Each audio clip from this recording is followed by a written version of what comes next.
So may we call our panelists? We have a fabulous group of 3 panelists. So Kudzwa, I can see you.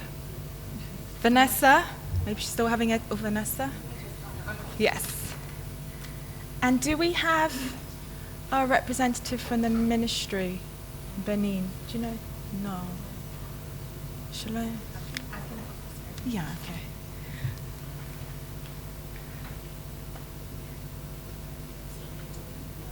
So I hope you all had a good tea, feeling refreshed.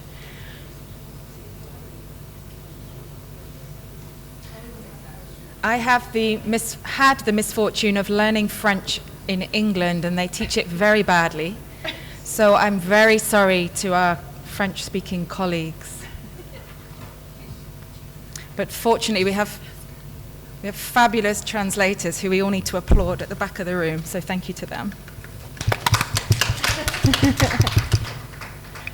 So yeah, this is a really exciting session that really builds on the last day and a half, where we've been hearing so much about the importance of Pillar 4 and all the different components of what we need to be doing to make sure that Pillar 4 is operationalized and effective. And so today we're very fortunate to have voices of people on the front line, and we're going to ask them to actually introduce themselves, shake things up a bit. So, Takutsa, can you introduce yourself, please? Greetings to you all. My name is Takuzwa Dongo, a peer educator from Rwandiri. Thank you. It's Takutswa's first time in the West Central Africa. Welcome. And Vanessa? Okay, good morning, everyone. I'm Dr. Vanessa Fozaumbi. I'm from Cameroon. I'm the country representative for PAHLCA. Thank you. Please, Vanessa, thank you. Do we have translation?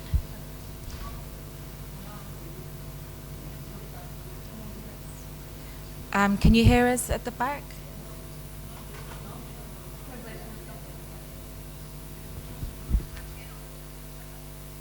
What channel? C'est bon? Très bien. You see?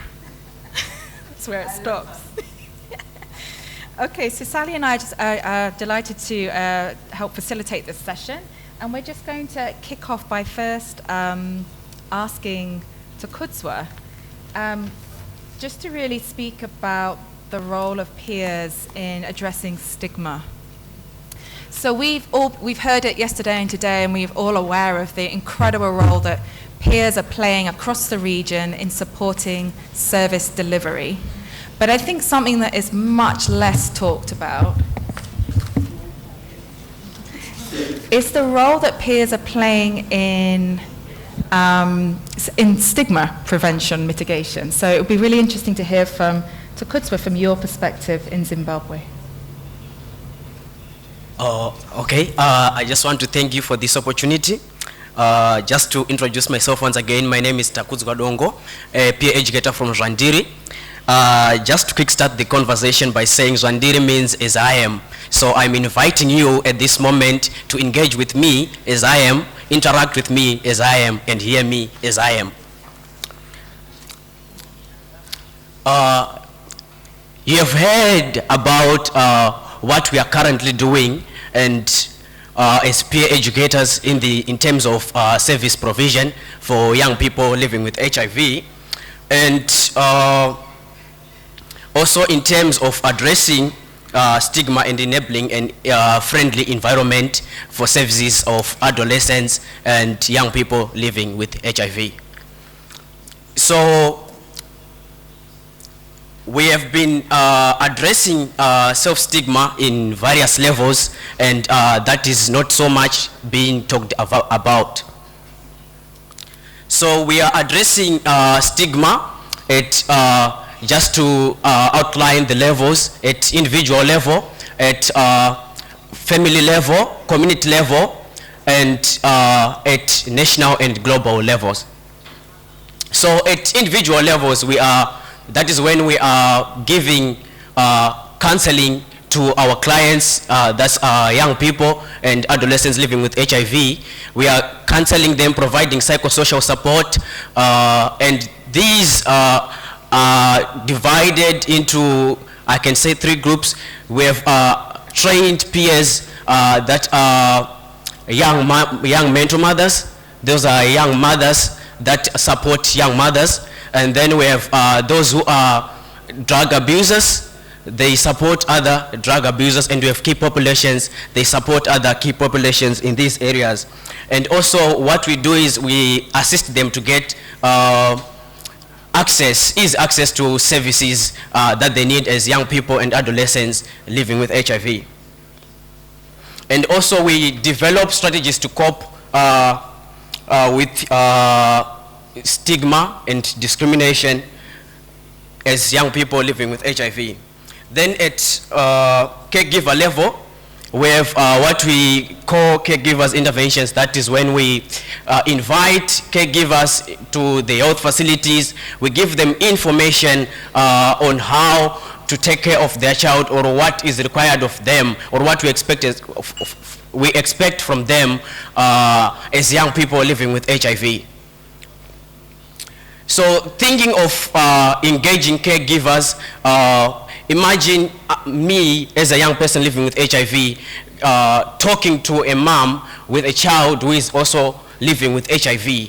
That gives a highlight and a reflection that whether she has hope or no hope about her child, there is an opportunity for her to understand that her child or his child can do better despite the fact that he or she is living with HIV. And also us as being we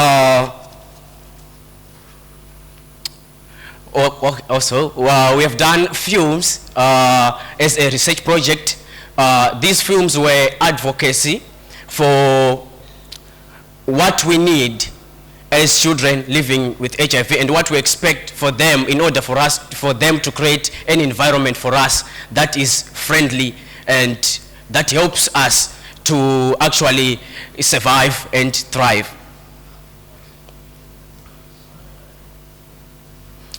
And as peer educators and as young people living with HIV, we are also showing caregivers that we are not defined by our HIV status.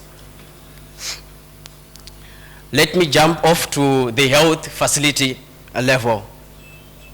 At the health facilities, we have managed to actually prove ourselves and what we are able to do, our capabilities to the healthcare workers, so that they have now gained trust in us as adolescents and young people.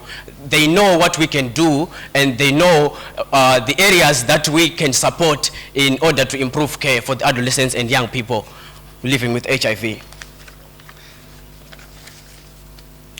And at community level, we have been running community dialogues.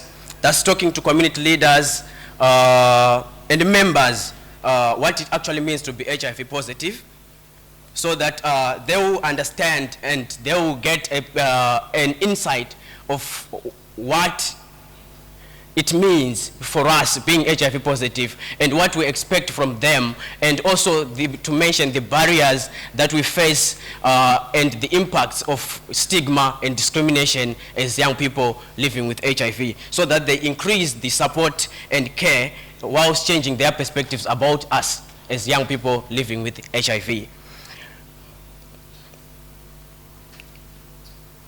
Also, at national and global level, I just want to thank you all for this opportunity because I am here as a young person. You can hear me, and I'm speaking for my peers living with HIV, and it shows that we have been speaking and we have been heard. And would like to thank you so much for such an opportunity of engaging us as young people in these interventions, researches, and policy makings. It shows that the advocacies that we have been done even before us you have made into consideration what we have been saying. There is nothing about us without us.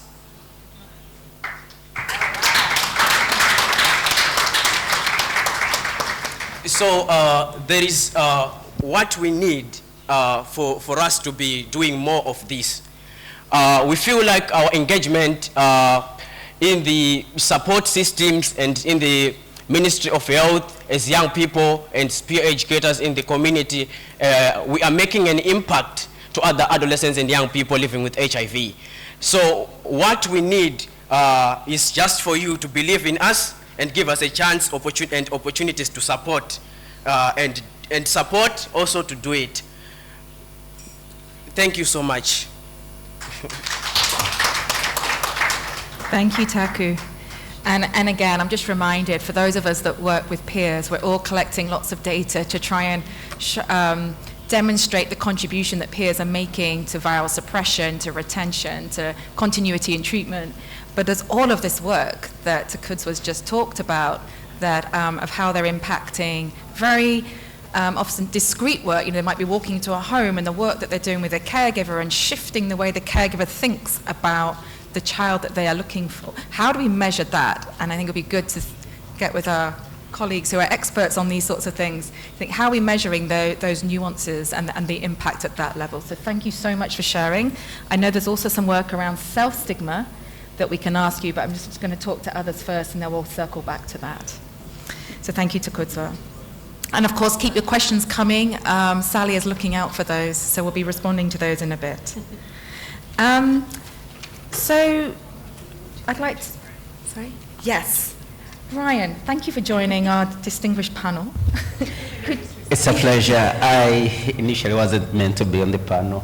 Dr. Lorna asked me to, and I'm glad I'm part of this amazing panel. And most importantly, it's about something that's dear to me. And so I take on the opportunity. Thank you. We're delighted, and that was a good move, Dr. Eleanor. Thank you. So, Dr. Vanessa, there's been a lot of work over the adolescent-friendly health services over the years. We have WHO standards to help guide us. Could you give us your thoughts on what progress, how do you feel, what progress is being made, obviously in Cameroon, but more broadly in the region? And perhaps if you could specifically speak to standards 4 and 8 that speak to sort of equitable, non-judgmental, stigma-free services. It's quite a big question, sorry. Thank you very much for the question. Once again, good morning to everyone. Like I said earlier, I'm Dr. Vanessa Fozao, and I work for PAHLCA. So each time we say PAHLCA, people go like, what is PAHLCA? So basically, PAHLCA stands for Pediatric Adolescent Treatment Africa. And it's an organization that just aims to make sure that the healthcare provider is well catered for. You know, sometimes we tend to focus a lot on the patients, and then we forget that behind these patients, we have those who are taking charge, or those who are responsible for making sure that these patients have the best quality of life. And so I think that's what PAHLCA stems out to do, to ensure that the voice of the healthcare provider is actually amplified and is heard. Because I think if I borrow from those who have spoken before me, nothing about us without us. And so if we're talking about things that are going to affect healthcare providers, then the healthcare providers also have to be very involved in whatever it is that is happening to ensure that quality services are delivered. So I think Isaac is going to project just a call for everyone to connect with us because we are open. So far as your healthcare provider, we invite you to be part of PAHLCA because, like we've said, it's a network.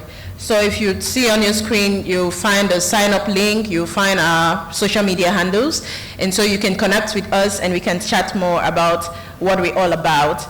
And we really believe that we have to do it together, we have to do it right, and we have to do it every day. Now, moving on to the question you asked.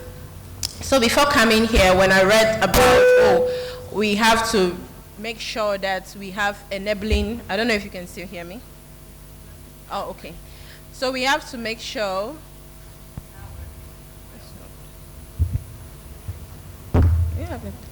so we have to make sure we have an enabling environment. And so going by what PAHLCA stands for, I throw the question out there.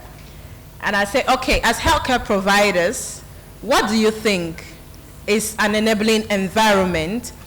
Or what do you think I should carry? Because I'm not going there as me, I'm going there as healthcare providers. And if you would see my shirt, I'm sitting down, but when I will stand up, it has all of the different responses that the healthcare providers gave as to what the thought is going to enable this environment, or is going to provide an enabling environment.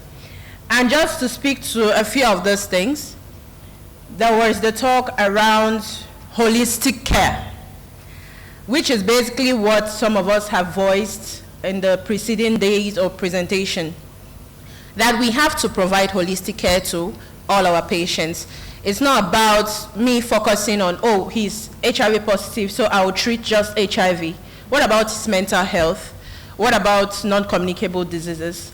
What about his social affairs? What about family relations? We have to make sure that we package the human being as one, and then in so doing, we are treating the human being and not the disease. Echoing the call for us to always remember to put the patient ahead of the disease.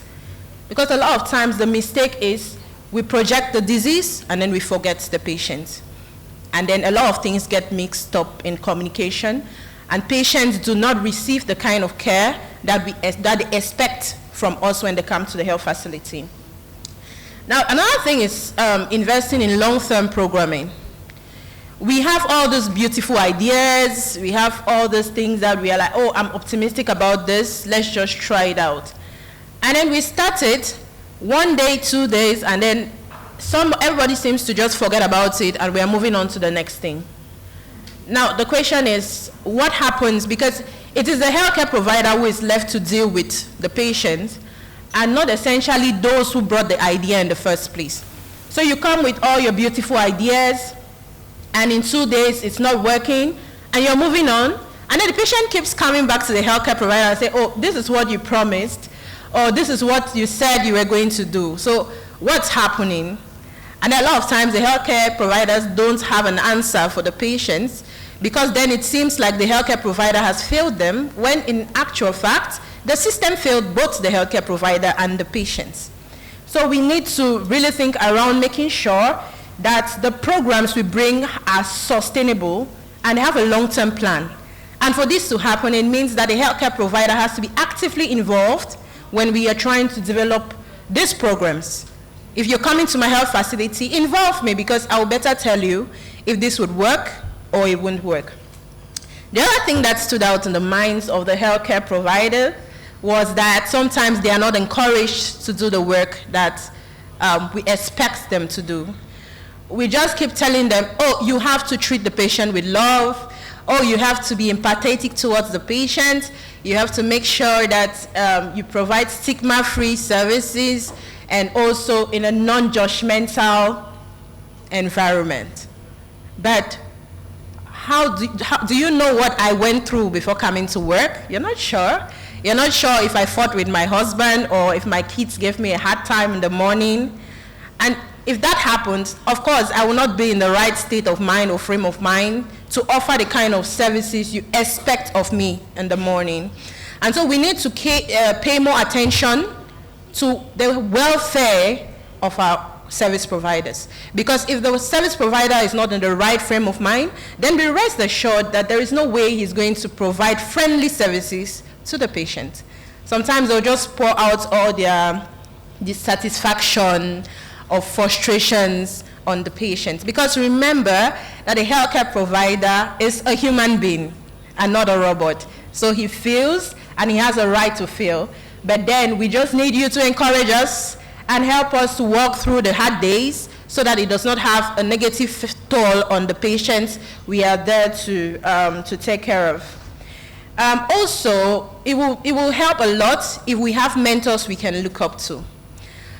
Sometimes healthcare providers find themselves on a playing field where it's like there's nobody to direct them or to give them certain guidance. So you're left to just struggle on your own or find your own way or create your own path, which sometimes may not necessarily be where you're supposed to be headed.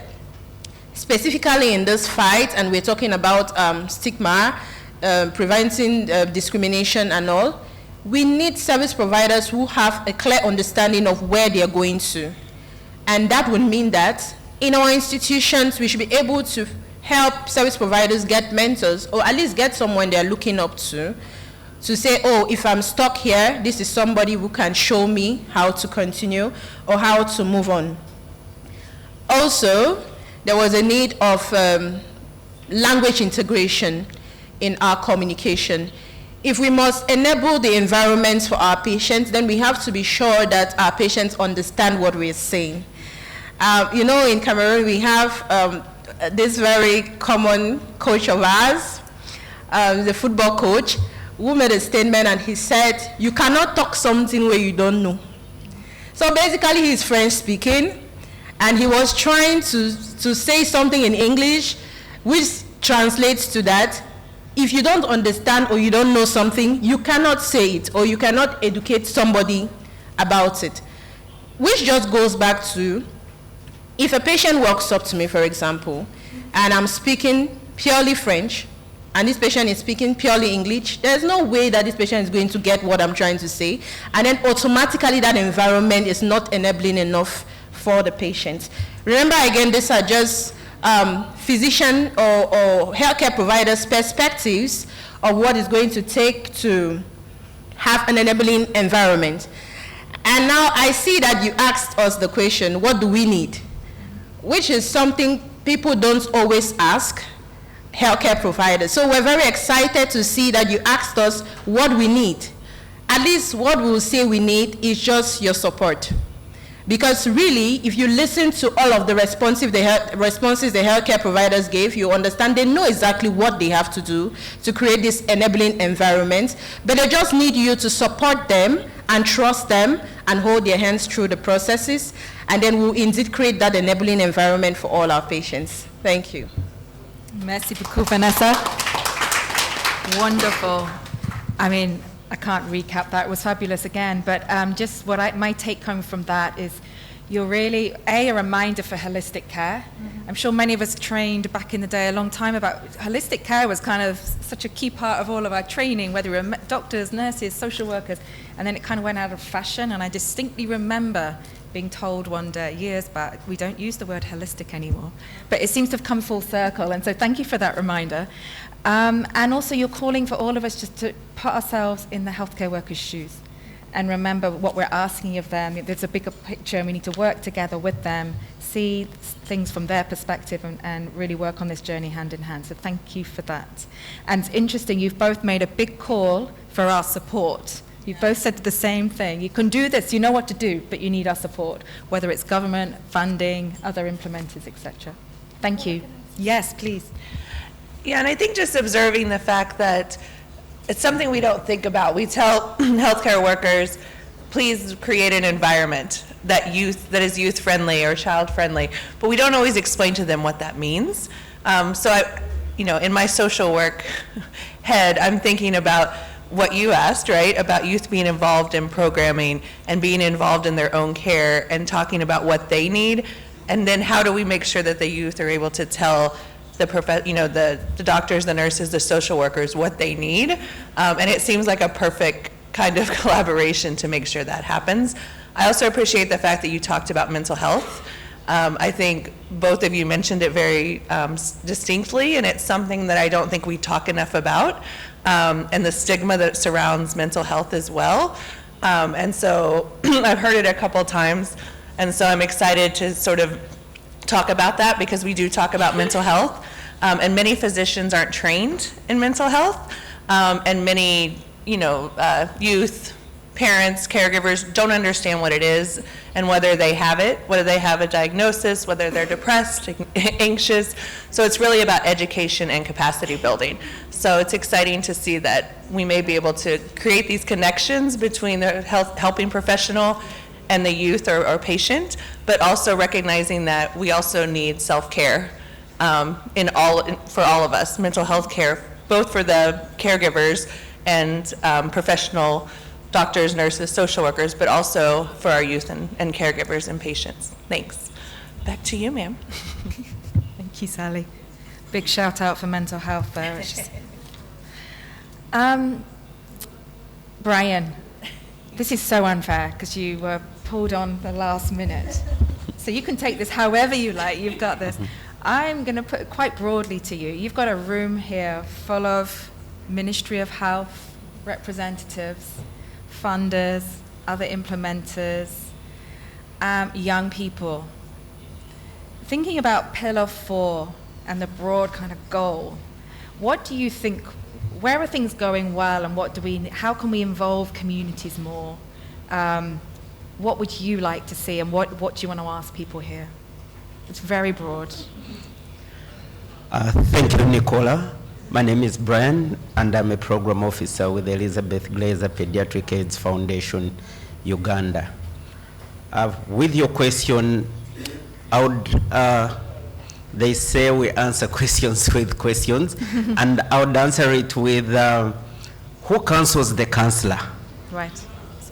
Because we've had all these amazing programs and all this nice science and all these novel interventions. But then along the way, we forget that these health workers, these peers, these doctors are people before they are service providers. And coming from a perspective of a program beneficiary who has turned into an implementer, this is a question that I always ask myself, and I've carried forward with my colleagues at work. And I'm like, you're going to this facility and the counselor is handling issues of 101 clients, but back at their home they have their own issues and no one wants to care. And these are the communities they go back to. And so the fourth pillar tries to answer that in my way of, okay, we've neglected this community that supports this service provider every day, and this is the time for us to come to action. You only look at my work schedule, 8 to 6 or 7 or sometimes 8, but you don't realize, like Dr. Vanessa said, that maybe I have had issues with my wife at home, or kids, or maybe I have my own psychosocial support needs. My mental health is at stake, but because it's one of my deliverables, I am expected to come and show up at work and smile and be nice and be holistic, like Nicola put it. But then you forget that I'm human as well. I cannot give what I don't have. So as long as my own psyche is not settled, then whatever we are saying will just be a drop in the ocean. So my thinking would be for us to engage in communities and have them have a key role in all this. We need to empower them first. We appreciate that the health service provision mechanism is key in all that we do, but it all starts from the communities they come from, and these are made up from households to families and then the broader communities. Thank you, Nicole. Wonderful, Brian. Thank you so much. Again, a really strong theme coming out here. The three of you are advocating that we all, in our plans, our pillars, our objectives, our indicators, we don't take an eye off the people who are doing this work, and that we continue to remember to put ourselves in your shoes, your colleagues' shoes, so that we can really ensure that the support that people need to deliver this care is there and adequately invested in. Sure. And I think that can often be overlooked. We look at the end goal, the targets, but what's required, what do we need to do to invest in the system and the people that are achieving that end goal. So thank you for that. Thank you. Do we have time to keep going? I know time is of... Maybe we open it up for questions from Yeah. the group, and I'm monitoring online, so. Yeah, because there are other things we can ask. We also want to make it interactive. So if there are questions from in the room or online, I can also circle back on a few questions. Dr. Eleanor? Thank you very much for a very exciting discussion. My question goes to Takudza and maybe Brian. In Uganda, we are implementing the APS model, a very good program that has empowered our young people. One of the challenges we are facing is the weaning process, because our program ideally should be able to provide a service from 18 to about 24 years. So I wanted to learn from Takudza, how would you want to be prepared for that transition phase? What are some of the things, insights you'd want us to know in terms of preparing young people to win out of that phase of being a peer provider because the peers are growing. So what happens after you go out of that age bracket when you're supposed to be providing a service? What are the fears? What should we know? How should we prepare well to allow that transition process to happen? I also had another question for you about the peers providing the support to caregivers. I liked the way you put it, that it helps the caregiver to have hope because they see this young person growing up, providing counseling or guidance to the caregiver. I also wanted to know, are there times when you've had a challenge, maybe caregivers feeling like, this young boy or girl cannot be advising me on how to take care of my child? And if you faced such situations, how did you go about it? Thank you.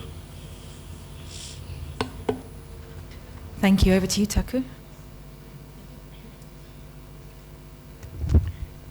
Okay, thank you so much for the questions.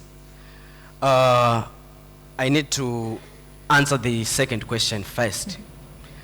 Are there any times that I faced challenges when a caregiver was saying, oh, you can't be telling me how to raise my child?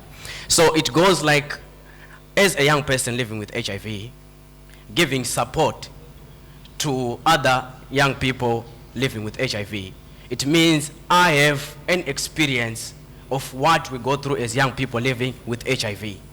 And we know the impacts of what lacks, what happens if anything lacks from our caregivers, for example, support and love and care, etc. So when I am going to a caregiver who has a child who is living with HIV, I think the approach that I normally use is sharing my story. What has impacted me living with HIV and how that affected my mental health. So you find that we use, I heard someone calling it the empathy approach, whereby I tell the caregiver my experience living with HIV. I make it understand what it feels like to be neglected by your caregiver, not to actually be understood by the person who is living with you, who you expect care, love, and support from. So once they neglect me, I tell them and I educate them, I give them an insight through sharing my experience and my story. Yes, there are some challenges whereby you can face, we faced and I faced, like caregivers who would say, you know, you are not my child. And what you are saying that you're experiencing, maybe my child is not experiencing the same. But as time went by, trying to look at that, the challenge that same child and adolescent is facing, they are relatable to what I am facing. It's just that the circumstances are different, but the impacts are the same. So it just takes, it's a process, it takes time for a caregiver who has that kind of understanding to actually be able to understand us as young people living with HIV. So it requires more knowledge and more education and more information to the caregiver on the dangers and the impacts of not getting enough support from our family members or support system. I don't know if I answered you. Okay, then you were talking about the winning process. Like from us being 18 years of age to 24 years, what are we doing in order to secure that what we have stays in the line, and other young people who come after us are able to actually implement and to also upgrade what we have been doing for the betterment of care and environment for the young people living with HIV. Did I hear you correctly? That, and also how to prepare the peer to move into adulthood. That time when you stop providing a service as a peer to a fellow peer. So it's YAPs transitioning into adulthood rather than the client. Yeah. So when a cat moves on, how are you transitioning from cats to beyond cats? Okay. So what we do is, as peer educators, I could say cats. In Swahili we call ourselves cats, community adolescent treatment supporters. So it is a journey that requires us to be more focusing on what we need in order for us to survive and thrive. Either I am a cat or not, or either I am a young person living with HIV. We give them information, and we introduce these young people living with HIV into support groups, and that's where they get other support systems. Like, you know, it's difficult for me as an adolescent where I just discover that I am HIV positive to actually get to understand that I'm not the only one who is HIV positive. So the moment that we find a client or an adolescent who has just been disclosed to, or either living with HIV and doesn't know his or her status, we make sure that we ourselves are the role models to those young people. 1. 2, us as community adolescent treatment supporters and peer educators, we make sure also that other than being a peer educator, we are also doing something on the side in order for us when we move from being peer educators, we need to have something that we are doing, something that we are passionate about, something that empowers and motivates us to keep on going and also keep on supporting other adolescents and young people. So we talk of pursuing education and other courses, and also we also talk about starting small businesses and empowering even the adolescents living with HIV that it's actually possible also being an adolescent living with HIV and also being also in the business sector as well. So it equips the clients, the adolescents that we support as peer educators or as CATs to also have an understanding or we could say an enlightenment, in sort of encouragement of this is possible also despite your HIV status. And us also, we will also be equipping ourselves in terms of knowledge and also pursuing what we want to do outside being peer educators in order for us to increase to enable an environment for adolescents and children living with HIV. I don't know if I answered you. Thank you. And I know, sure, Vanessa, and I know Brian has got a lot of thoughts on this as well. So please, and there are lots of questions. So yeah, maybe keep it, without being rude, keep it quick. Thank you, Nicola. It will be short. I think Dr. Eloina tapped my conversation with Nicola and him before this panel. I even didn't know I was coming to this panel. I was trying to ask her what Zande is doing to prepare the transition of the youth peers to the general world. With the aerial psychosocial support program that the Elizabeth Glazer Pediatric AIDS Foundation runs in Uganda, this has been the same question where over time we've realized that the youth peers are enclosed into the health system to think that after them transitioning out within the peer program, they can do something else. So we've been intentional about building their capacities in other things, introducing them, giving them exposure to business expos, to what they can do just beyond the facility. Because with the interactions, with the one-on-one dialogues and focus group discussions, it has come out that the thinking is from a youth peer, I automatically need to be a counselor, and if I can't be a counselor, I can't be anything else. But then we have let them know that there's more to life than just being at the health facility. You can go into vocational skills. We have those that are sprouted into great mechanics, and they're actually doing business with the egg puff itself. We have those that are in technology, and that spreads them out to the other world, just beyond the clinic, but also it motivates the upcoming generation, like Dr. Vanessa put it. If you have a mentor or someone that you're looking up to that is intentionally structured in your way, it makes it easy to find the right direction. And for Dr. Elena's question, I think in the programming for the YAPs, this should be intentional about the transitional plan. So as you're preparing them for training and all this for the support at the facility, but the transitional plan should have a broader perspective on life outside the clinic. If they can do the counselor role, well and good, because we have more that have transitioned into counselors and are doing perfect work. But if they don't, then what else can they do? Can they be exposed to apprenticeships or vocational studies, or build their capacity in anything that their potential is identified to do? Thank you. Thank you, Brian. Can I make a quick plea, building on that? If you think how many of us are hiring adult counselors across the region, please don't forget this phenomenal force of young people that are coming up, that you've all invested in training and mentoring and building their capacity. They are there ready. They're 24, they're 25 years old, and they've got this experience. So we've done this in Zimbabwe. IPs are now actively, but we had to be intentional and we had to advocate a lot. But yeah, let's hire them because they're there and they're ready. Thank you. Yeah.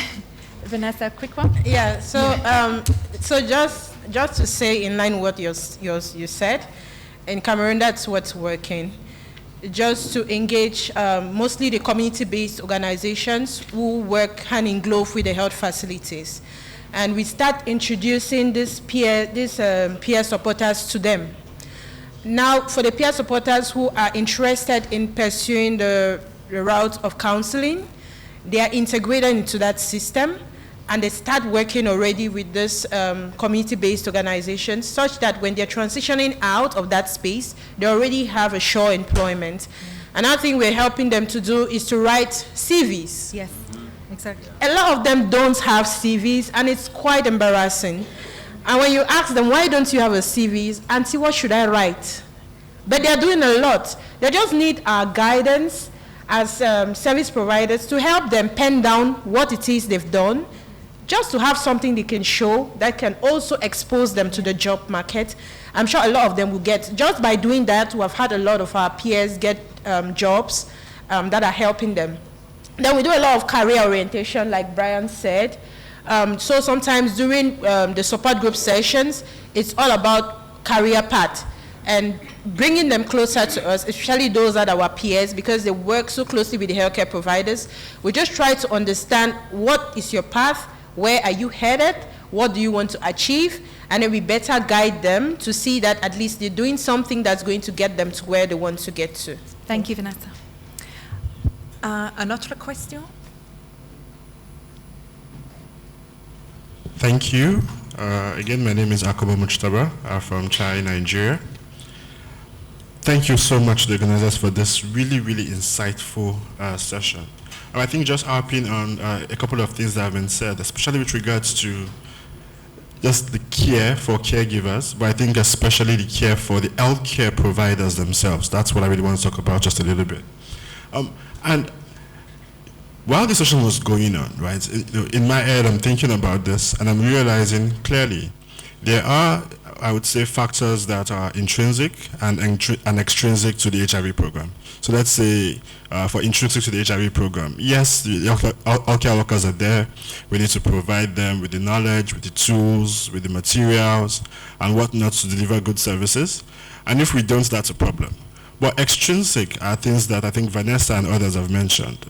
Their mental health, their welfare, and even other things that might be directly out of our control. So their remuneration, lots of African governments owing salaries, overworked long hours, and things like that.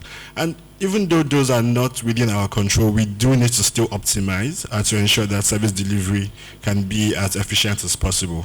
So I think my direct question, to the panelists and anybody else in the room is, in any of our countries, have we had any interventions, maybe healthcare worker support groups or whatnot, that have been proven effective to improving this? And if not, I think we at China Nigeria are publicly stating that we are very open to collaborating with anybody else, just to further brainstorm on this and look at how we can optimize this going forward. Thank you. Brilliant, but a tricky one.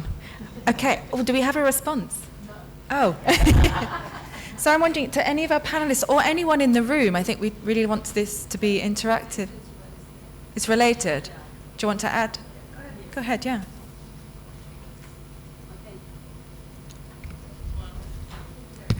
Okay, thank you. Yeah, so I just wanted to add on what my colleague has actually mentioned. That's the question that I wanted to ask maybe to Dr. Vanessa. I know that PAHLCA, they do like PAHLCA Real, where you share case studies, and then actually the frontline workers, they walk out of that session with practical tools. So I guess my question is there an opportunity maybe for PAHLCA to look at a similar model where you could potentially share case studies from the point of view of the care of the carers? Thank you. Okay, so I think those two are for Vanessa. Okay, thank you. So I'll start with the second and then I'll link it up to the first. So like I mentioned earlier, PAHLCA is all for the healthcare provider. And so any initiative that's going to foster or help the healthcare provider provide optimal services, we are all for it. And yes, we do encourage our service providers to voice what they think. Indeed, the last summit PAHLCA hosted was captioned Face of Care. And who is the face of care? The face of care is the service provider. When we talk healthcare, the people we see immediately are the service providers before the beneficiaries of the services they're offering. And so we need to have a very beautiful face if we have to offer these services. And having a beautiful face means that we're keeping our healthcare providers in optimal health and comfortable. That's the only way we can have a beautiful face of care. If not, we can forget about saying that we want to make services friendly and all of that. So yes, there is that opportunity with PAHLCA to actually ensure that the voices of healthcare providers are amplified, their views are heard, and we are actually not just hearing them, but translating what they are saying into actual practice so that we help the process. Now back to you, sorry, Dr. Akomo, China Nigeria. China Nigeria, thank you. So basically, in 2019, I come from Cameroon, like I mentioned, and there's a socio-political crisis that has been rocking 2 regions of the country for over 7 years now. So in 2019, when I first started working, I was sent to an area that is heavily affected by the crisis. Basically, you don't even see people moving around. For patients to come to the health facility, it is a tussle. And healthcare providers, sometimes you're working and you have to be on the floor because there are bullets flying over your head. And so imagine you as a healthcare provider working in that space. Loud noises just get you off because you have this post-traumatic stress disorder that nobody is talking about. Everybody is just interested in, oh, you have to treat the patient, or you have to make sure that there is no long waiting time for the patient. But nobody is focusing on the fact that you working under such stressful environments can really hamper the quality of services you're giving out. And so basically, as physicians, what we did that helped us was that once every week, we contributed money, we prepared food, and we just gathered in somebody's house. Of course, we could not go into the town. We could only stay in the doctor's quarter. So we just gather in somebody's house, we eat, and then we bring back the same stories that we've been through, and we throw it back and we discuss it as though we're making fun of it. But in actual fact, it was a kind of therapeutic session, and it really helped a lot of people, because even those now who were really scared about what has happened or who had this post-traumatic stress issues, we're able to identify and we're able to help them out. Because just by talking to your colleague and realize that, oh, your colleague has issues now when they hear loud noises, that was a pointer that, oh, let us bring this colleague closer and talk more. So as service providers, we found something that was working for us, and that was just helping us stay sane and continue offering the services irrespective of the circumstances that we were surrounded with. So yes, initiatives like that, initiatives like having support groups for service providers, especially service providers who are having maybe a particular area of focus, or who have a particular challenge, or who have to deal with a particular issue on a daily basis. I think it's a very good initiative, which I'll be happy to develop more with you on. Thank you. Thank you so much, Vanessa. Sorry, we're just conscious of time, and I think Sally's got a couple of comments and also a comment from the online. Thank you. Great. So there's been tons of praise for all of the panelists, and Taku, a specific one to you, and how well you did in the first question. But also going back a bit to how peers transition, one of the suggestions online was to connect them with adult or existing community support groups. So I just wanted to share that from one of the panelists, that it's important to maybe make that connection and invite them or connect the adolescent groups with the adult groups as people move through that transition. And then the last question is about self-stigma. So do you want to talk a bit about that, or I can read the specific question? It's basically asking how much self-stigma is a barrier to young people living with HIV to thrive, and what strategies work to address self-stigma so they can feel more self-worth and contribute as leaders of our future in HIV. Oh, thank you so much to the one who asked that question. In terms of internal stigma, I realized that someone once spoke saying that it's one of the matters that are not mainly focused on.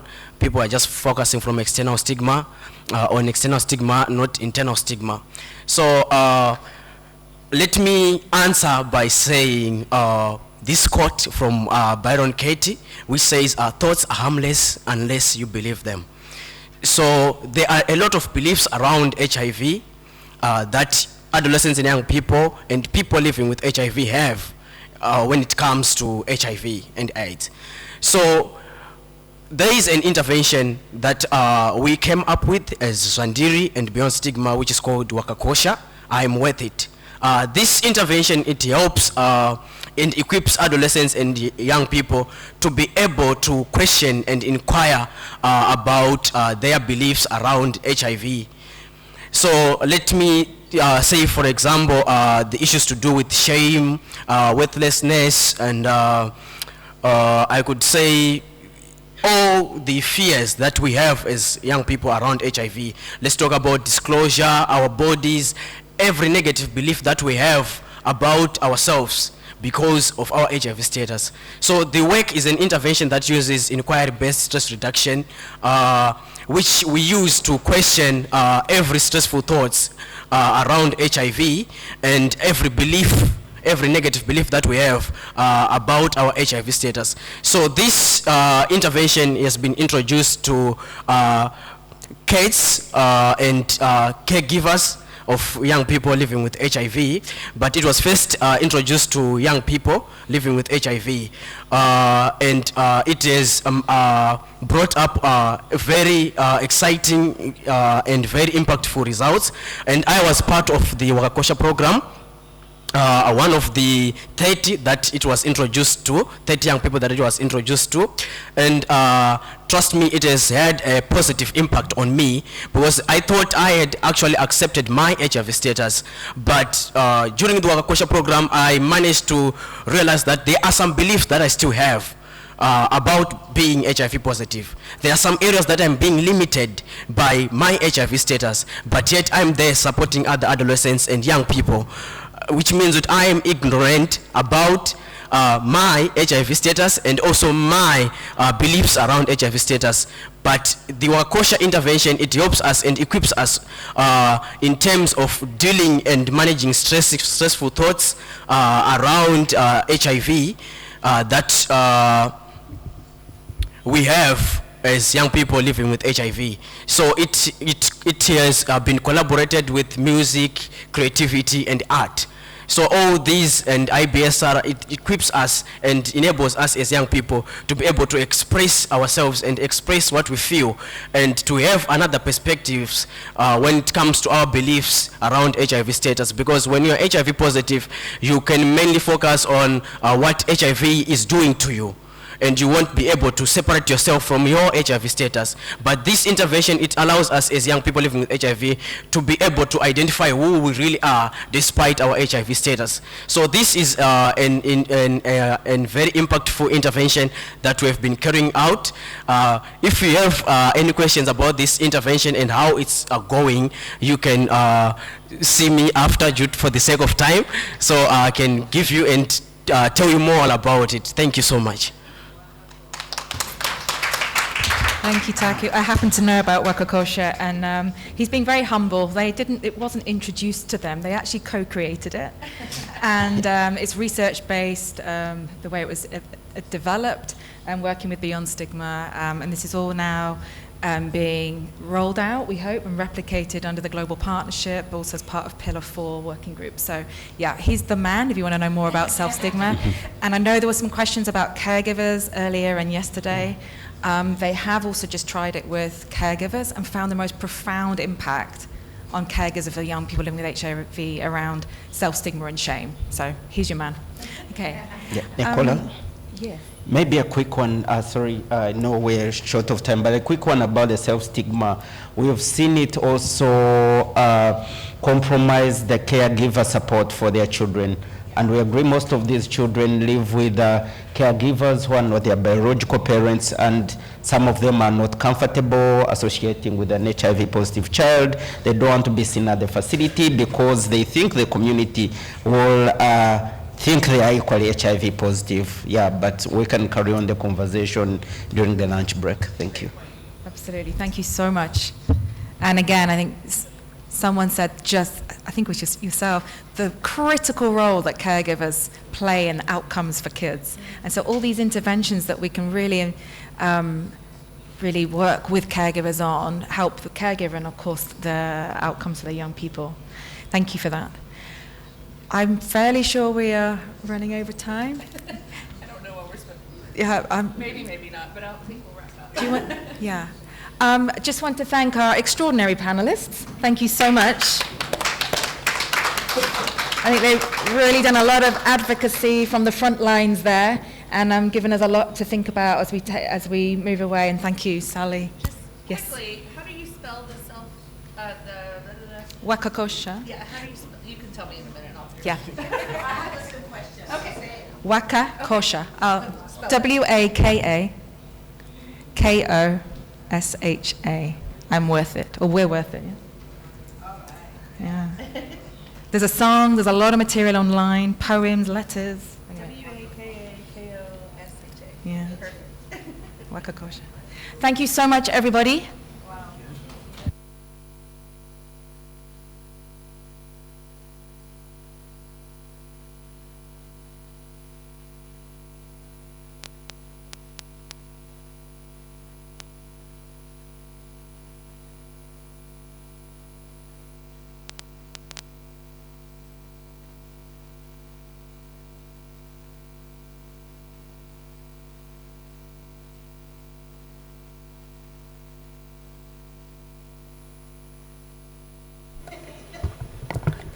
If you agree with me that that has been an excellent panel, can we give them another hand clap?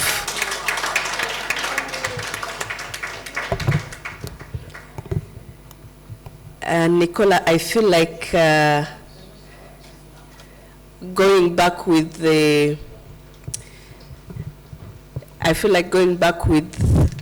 panelist from Jandiri back to Uganda, but we'll have a side discussion. Yes, so thank you so much for a very excellent panel, a lot to learn. I've been taking notes, and from the discussions, I already noted about 7 things that we can do to support transition of young people from peer support into adulthood. So that has been very excellent and very well done. Thank you very much. We are now moving on to the last presentation that will lead us into lunch. And this is a presentation from a team from Kenya.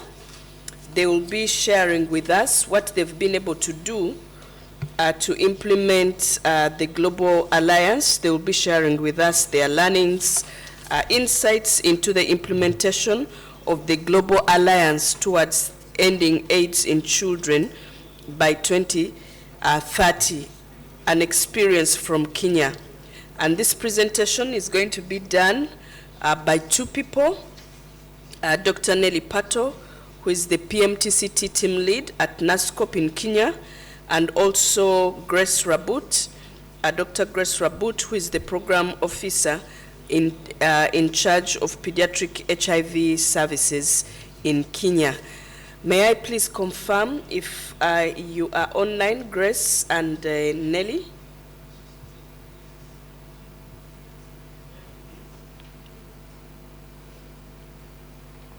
Okay, I'm told Nelly is on the call. Hi. Yes. I am. Okay, great.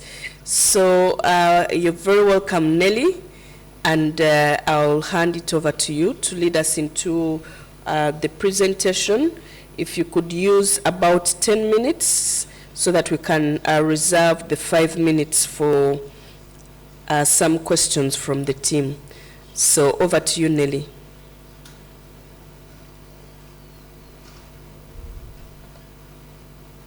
Thank you, everyone. I'd like to confirm if I'm to share my screen, or you'll be sharing my presentation from your end, kindly.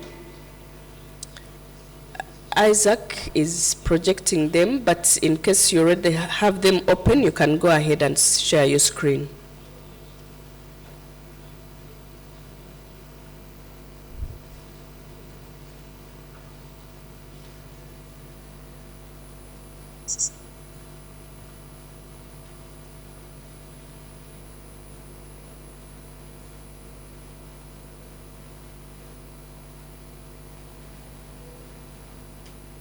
Okay. Over to you, Nelly.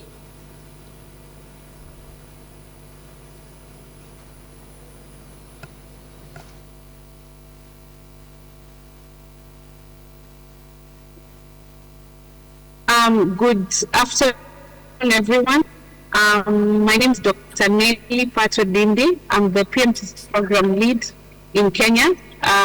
Currently serving in the National AIDS and STI Control Program, shortened as NASCOP, and I'm going to give a brief overview on our insights into the implementation of the Ending AIDS in Children by 2027 in Kenya. Next slide, please.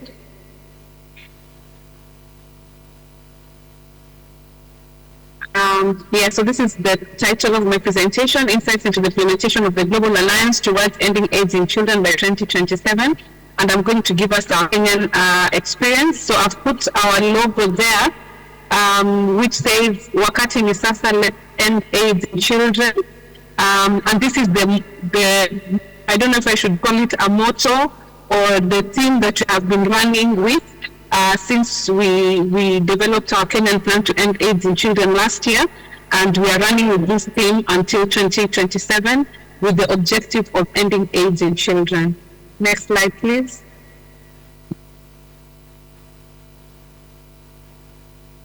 So I'll give a brief introduction and our country context for the PMCT and the pediatric and HIV program. Nelly, in terms of our data, where we are at. Nelly, there's a request please. to slow down, please. Can you please slow down? You're too fast for the interpreters. Thank you. Okay. Okay, apologies. Okay. So this is the Kenyan data as per the Kenya HIV estimates of 2023. We have population of about 1.377 billion persons living with HIV, of whom 5.3% are females and 2.6% are males.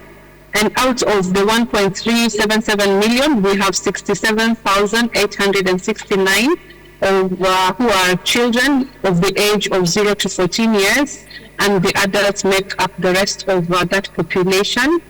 And when it comes to the number of new HIV infections in 2023, we had 4,474 children of 0 to 14 years getting newly infected with HIV.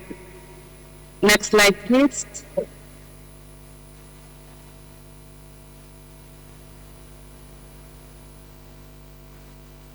So I've already mentioned that we have about 68,000 children living with HIV, out of whom we lose 6 on a daily basis to HIV AIDS complications, and of the 4,000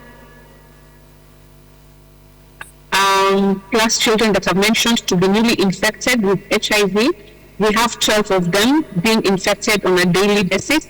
And of those children that are newly being infected with HIV, 67% of these are being attributed to receiving the RST, which makes up 35% of the 67, or having their treatment interrupted, and this makes 32% out of the 67%. So we can see that a big number or majority of the children that are newly infected with HIV are coming from or are resulting from transmission of mother to child of HIV. We have the first map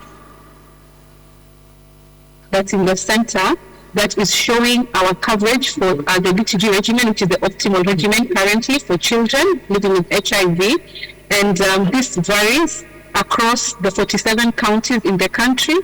And the map represents the coverage of BTG regimen, where the dark colored counties are showing areas where the BTG coverage is less than 20%.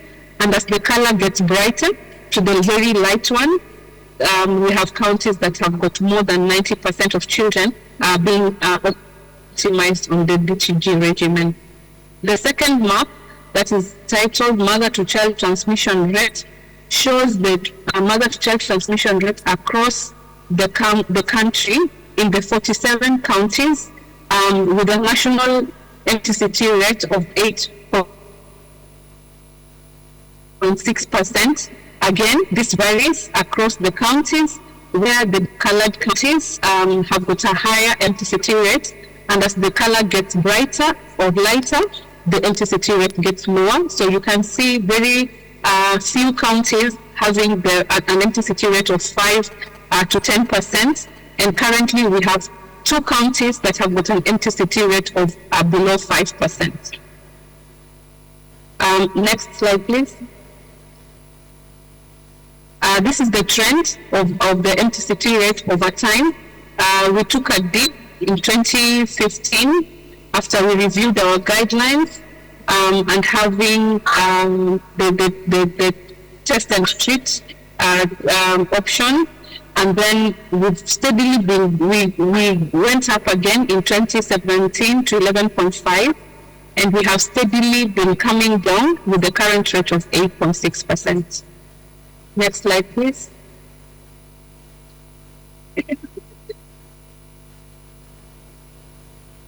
This is our performance when it comes to the 95 UNAIDS targets using the 2022 estimates. So the take home from this slide is that we are not doing so well when we compare the children to the overall population, or to all the population and the adult population. So the 3 bars in the center represent the cascade of the targets for the children, where we have 85% of children being identified, and 85% of those that have been identified being on treatment, that's ART, and out of those who are on ART, 74% being suppressed. And that's why for us, we have said we need to focus on the children because they are being left behind when we look at this 95 targets. Next slide, please. So what strategies, interventions, and innovations have we come up with as a country for us to be able to address the issue of leaving the children behind? So last year, we developed a Kenyan Action Plan to end AIDS in children 2027, and this was done through concerted efforts from different key stakeholders in the country. And this came as a result of the commitment that was made by our CS Health on behalf of the nation on the 1st of February, together with 11 other countries, to be able to fast track ending AIDS in children in the country. So the vision of this plan is to have a world that is free of HIV, and our mission is to mobilize leadership and then eventually have be able to end AIDS in children by 2027 alongside syphilis and hepatitis B. Next slide, please.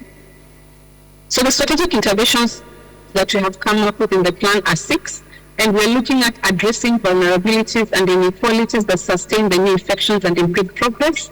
We are also looking at addressing health system barriers to quality of health services, supply chain stability and sustainability that has been a challenge to us, leadership and alignment of resources with country priorities, building social capital and community intelligence to end AIDS, and also we are looking at prioritizing evidence-driven approaches and information systems as an intervention. Next slide, please.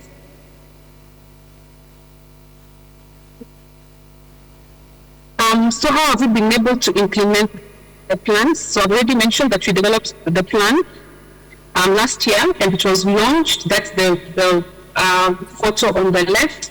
We launched it in one of our counties in Nelly, can you September last year. At the same time, we started a rapid results initiative for us to be able to map missed opportunities along the cascade of care in pre-MTCT and also HIV care and treatment. And as I've already mentioned, this was done in partnership with key stakeholders in the counties themselves and also affected communities. And we developed a dashboard that we were able to monitor the different indicators performance in real time as the county and facility teams were able to trace the missed opportunities and offer the services that were required. Next slide, please. Nelly, there is a request. Can you slow down for the translation? You're too fast for them, please. Okay, apologies. Yes. So in the course of implementing the RRI, the Results Initiative, and also looking at the plan, we have been able to identify different gaps and different challenges. We have categorized our gaps and challenges along the 4 Global Alliance pillars. So on pillar 1, where we are looking at early assessing, comprehensive high-quality treatment and care for children, living with perinatally exposed children. Our gap challenges are 1, inadequate timely HIV screening identification, weak community and family engagement for HIV response, infants, children, and adolescents.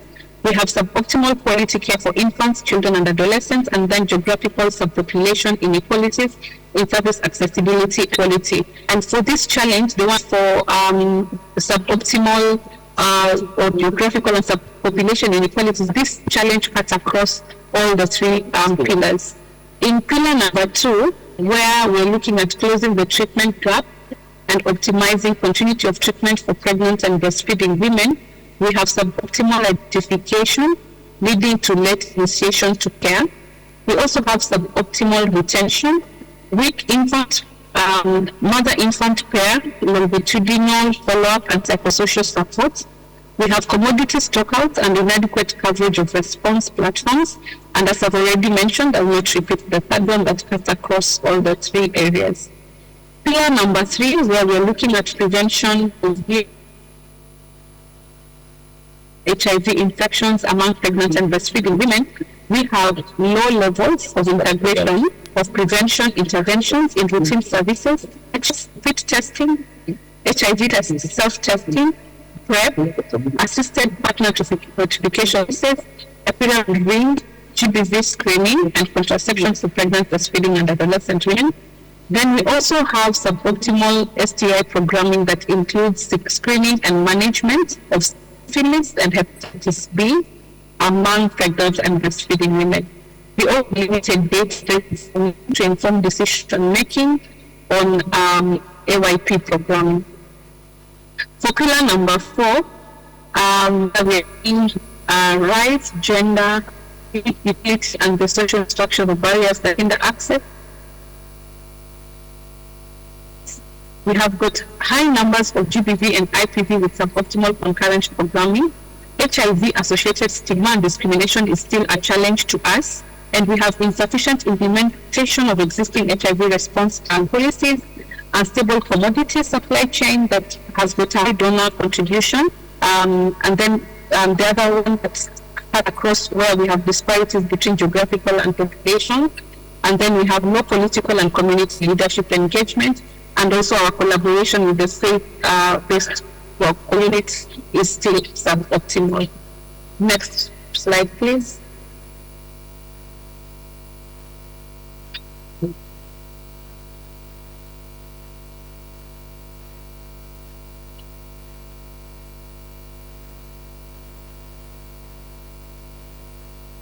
So these are the limitations that we have for us to be able to address our challenges and our gaps.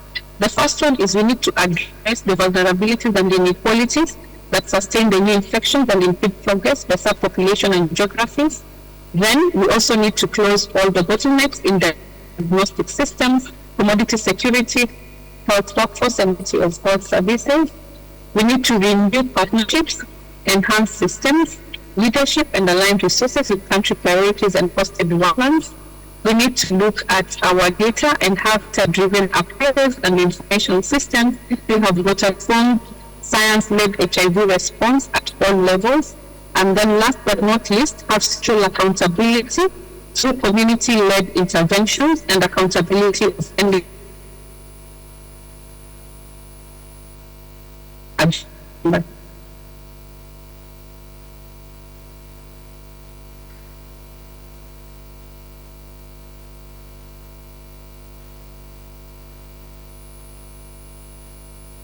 Mary, we have lost you. We can't hear you.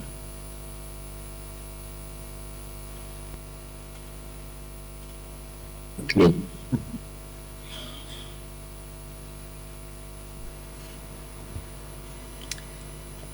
Nelly, we seem to have lost you.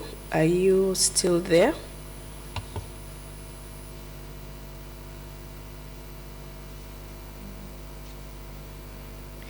Okay, I think Nelly is having some connection challenges, but she had come to the end of her presentation with the key lessons projected on the screen. We'll give it one more minute to see if she's able to reconnect so that we can take some questions or have some comments from the team. Nelly, are you back? Yes, my apologies. I think my network disconnected and threw me off. Apologies for that.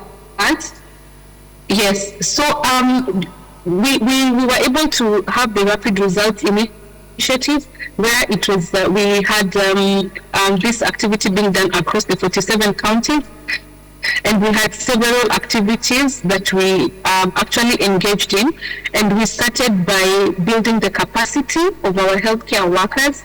So we identified 1,688 facilities across the nation, and we had one champion per facility and we had trainings for them to be able to understand what we were doing, and we covered topics in the different areas of the Global Alliance pillars. And then these are the champions that we tasked with the responsibility of overseeing the RRI, or the Rapid Results Initiative implementation, in their facilities. And we had leadership of the counties, right from the county directors of health, taking charge of this activity, and we were able to connect with them over time that were appointed right from the ministry. And an oversight committee, and then we also had a technical committee that was overseeing the implementation of the activities. So the technical team members, each one of us was allocated a county, and we called this Adopt a County Strategy, where we were able to offer technical assistance to the teams, and we had regular review meetings with the teams just to see how we were performing, if we were having any challenges, and we were able to put our hands and heads together to be able to address the challenges that were coming up, and we were able to address the missed opportunities. Apart from addressing the missed opportunities, one of the objectives was that we need to strengthen our data collection and our data reporting systems, which we did. We actually developed, as I mentioned before, a dashboard where we were able to track the progress real time, so all of us were on the same page at the same time, and the counties could see how well they were doing or how not well they were doing, so that they needed to strengthen. So this was an activity that started in September 2023 and ended in December of the same year. And in January this year, we allowed the teams to just wrap up the exercise and clean up their data. And currently, we are finalizing the report for that activity. We have been able to learn key lessons from this activity, which we called the Kickstarter of the agenda to end AIDS in children by 2027, so that from here we look at what progress we have made, what lessons have we been able to make, what innovations were we able to come up with, so that then we can use it as a stepping stone to move the agenda of ending AIDS in children together. So one of the key lessons that we learned was that accountability and owning of the process by the county teams was very key, and this was very clear in counties where there was leadership and the teams took accountability of the whole process. We saw that they really did really well in terms of mopping up the missed opportunities in the different indicators. As I've already mentioned and explained to us what the Adopt a County strategy was, we saw that this worked very well, and we have agreed as a technical team that we will continue giving one-on-one technical assistance to the counties going forward. We also saw that well-structured coordination from the national to the community level was very key, and right now we are looking at where we had gaps so that we can strengthen those areas, so that we can be able to have a stronger, well-coordinated structure moving forward. And we have had the county teams coming up with county task forces for EMTCT, where we have got leadership that then reports to the national task force for elimination of mother-to-child transmission. Community engagement during the RRI was an area that we noted was not very strong, and we needed to have the community participate more and allow them to take charge also of the process from the community level. And so the lesson that we learned is that we need to strengthen this specific component of the community engagement. Also, we had strategies that were cutting across all the subpopulations and geographies at the same time, but also we saw that there are some strategies that were not working well in some areas, like the ASAL. So ASAL stands for the arid and semi-arid regions. These are regions that are vast, and they are not, the facilities are not well easily accessible, so we need to have different strategies for such counties and subpopulations like the adolescents and the young persons as well. The other lesson that we have learned is that the private sector engagement is very, very key.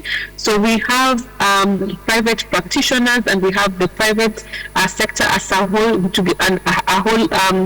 together with the leadership, that if we don't engage the private facilities and we are not getting data from them for the private facilities, then our documentation is not complete. So we need to engage the private sector and working towards ensuring that we are strongly moving together with the private sector going forward. Next slide, please.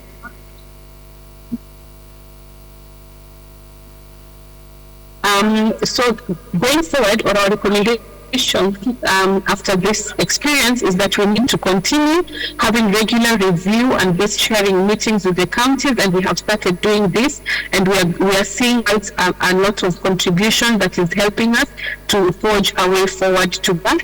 Continue giving technical assistance to the county teams, develop well-structured coordination systems with the counties, strengthen networking and onboarding of key non-traditional stakeholders like associations like the Kenya Pediatric Association, the faith-based community, and the Ministry of Education, and also strengthen community participation. Next slide, please.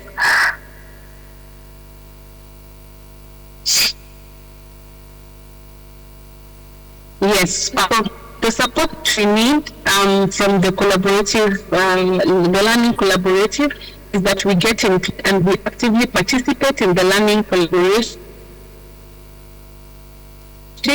and also get technical assistance and support in understanding and implementation of community-led monitoring programs, achieving targets for children, women living with HIV. Thank you very much.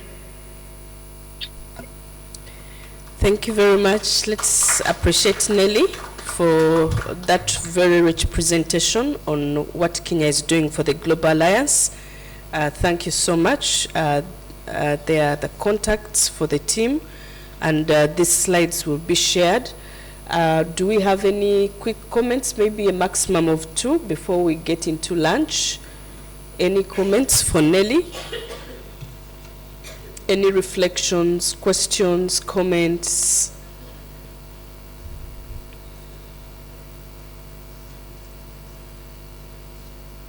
Okay, so thank you very much, Nelly, for sharing with us what you're doing in Kenya. It's been a very rich presentation, and we really appreciate you and the team for putting this together. Thank you very much. We are now going to go straight into lunch. For members who have been selected to give very brief interviews, please remain behind for that brief interview. The rest of us can go for lunch. It is 1:35. We'll have lunch for 1 hour. We'll then come back for only 1 hour into group sessions, and then another 30 minutes for the closing session. So please don't go away after lunch. Let's come back for the group work. Very exciting questions that we need to discuss. We'll be in 3 different groups. So when we come back for lunch, we'll do that for 1 hour, and then in the next 30 minutes, we'll be able to close. So you can have a breather before, for those who are remaining for interest, before you get into another meeting. So bon appetit. See you at 2:25. Thank you. And maybe Isaac and the team. I have the lunch coupons. Okay. You could pass by. We could have that interpreted for our French-speaking colleagues. Thank you.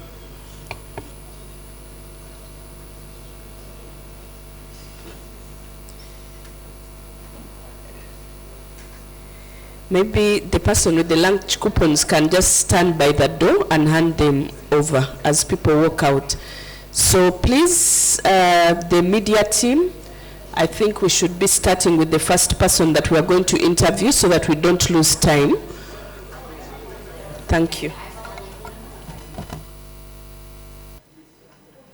On attend le troisième groupe de la salle. vraiment. D'accord. Okay, we will start by the online group, and after. Why? Why?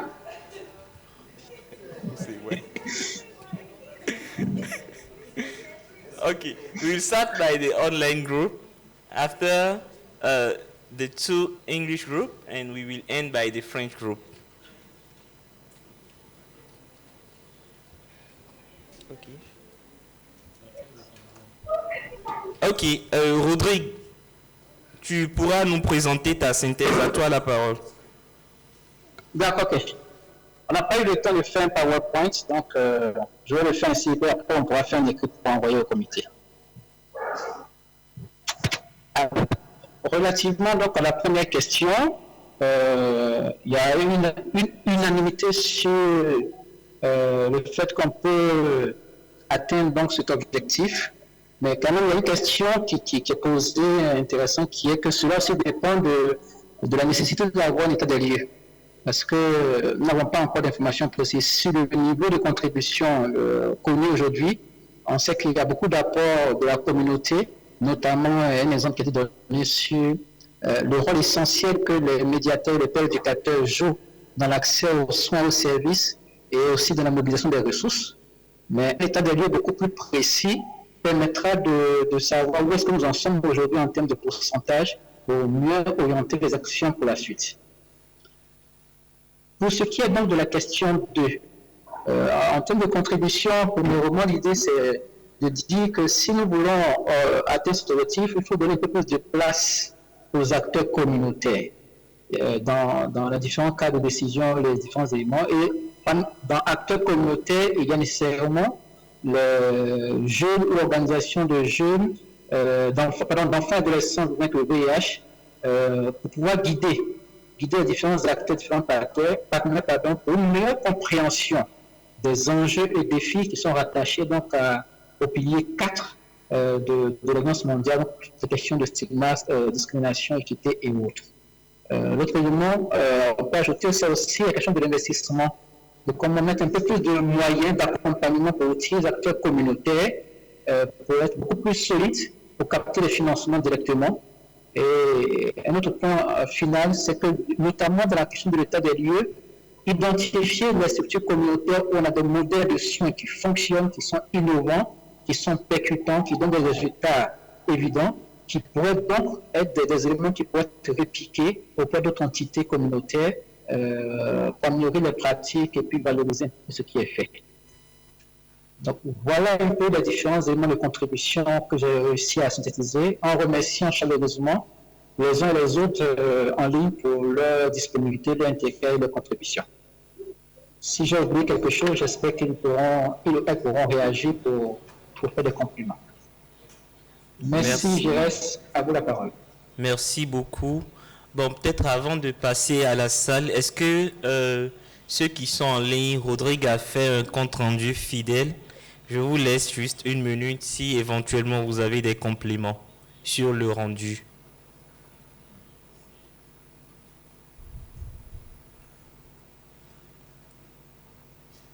Ben, je vois qu'il n'y a pas d'interjection. On va donc applaudir le groupe qui a travaillé en ligne et passer au groupe.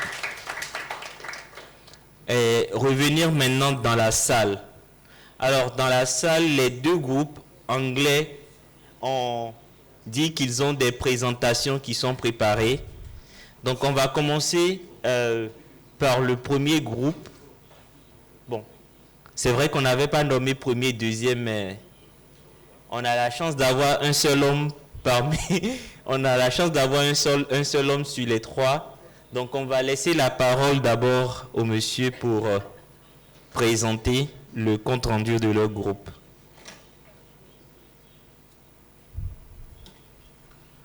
The floor is yours. Thank you. Yeah, you can take it. No.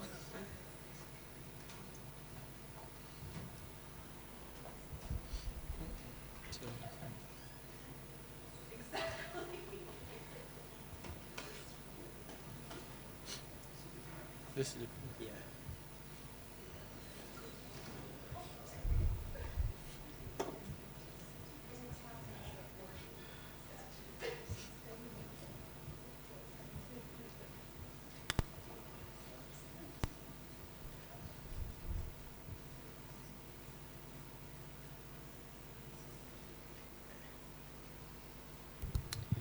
Thank you. This is what we thought from our group, and our answer was yes. We think Pillar 4 is feasible, and what we need to do to make it possible, we thought if we formalized policies, that would give a lot of security for all the decisions that will be made through these community structures.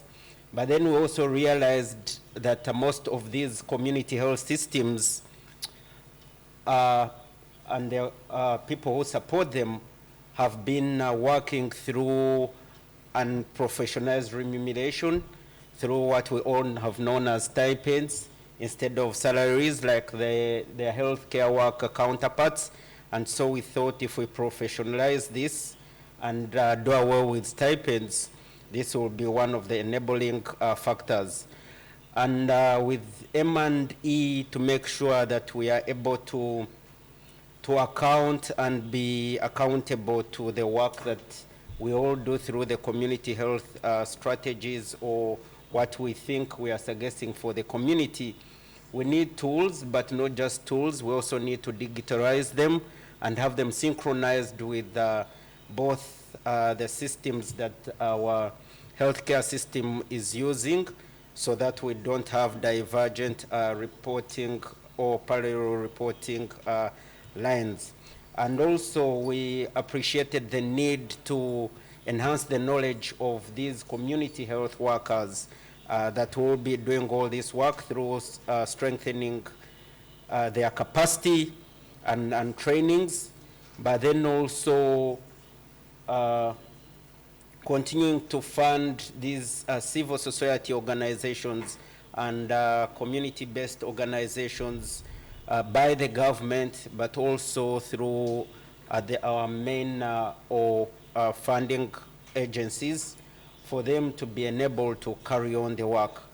Then we realized there are already existing community platforms, like how the community health structures have leveraged, how the extended program on immunization has leveraged on community health systems to do the work. So we thought this is a platform that we can also take on or think about for this to be possible. And then multi-sectoral programming for coordination. We appreciated that the HIV world and programming is not a standalone, and it's actually more of the other enabling sectors that support it the most.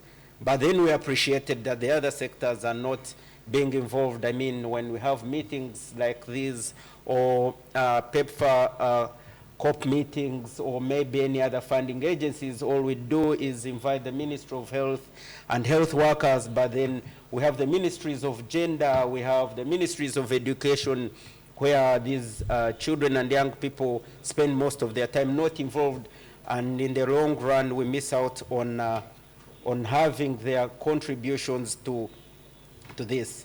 And then we re-emphasized the stigma reduction through intentional vocabulary. From the start of this event, we've realized that at the last International AIDS Conference, there's an emphasis to have a personal-centered approach, address people as people who are living with HIV, not people with HIV, not patients. But then we said it also starts with us being intentional and making sure that if we are trying to address or do write-ups or call people, it will be this intentional vocabulary will be a way of reducing stigma, and therefore contributing to the uptake of community health services by the recipients themselves. Yeah, thank you. In a nutshell, that's what we're able to come up with. If there's something I skipped, any of my group members can add on. Thank you. Thank you so much. I don't know if you have an additionally A comment, one more comment, or okay for the group? Okay, thank you. You will have the second group. You are welcome.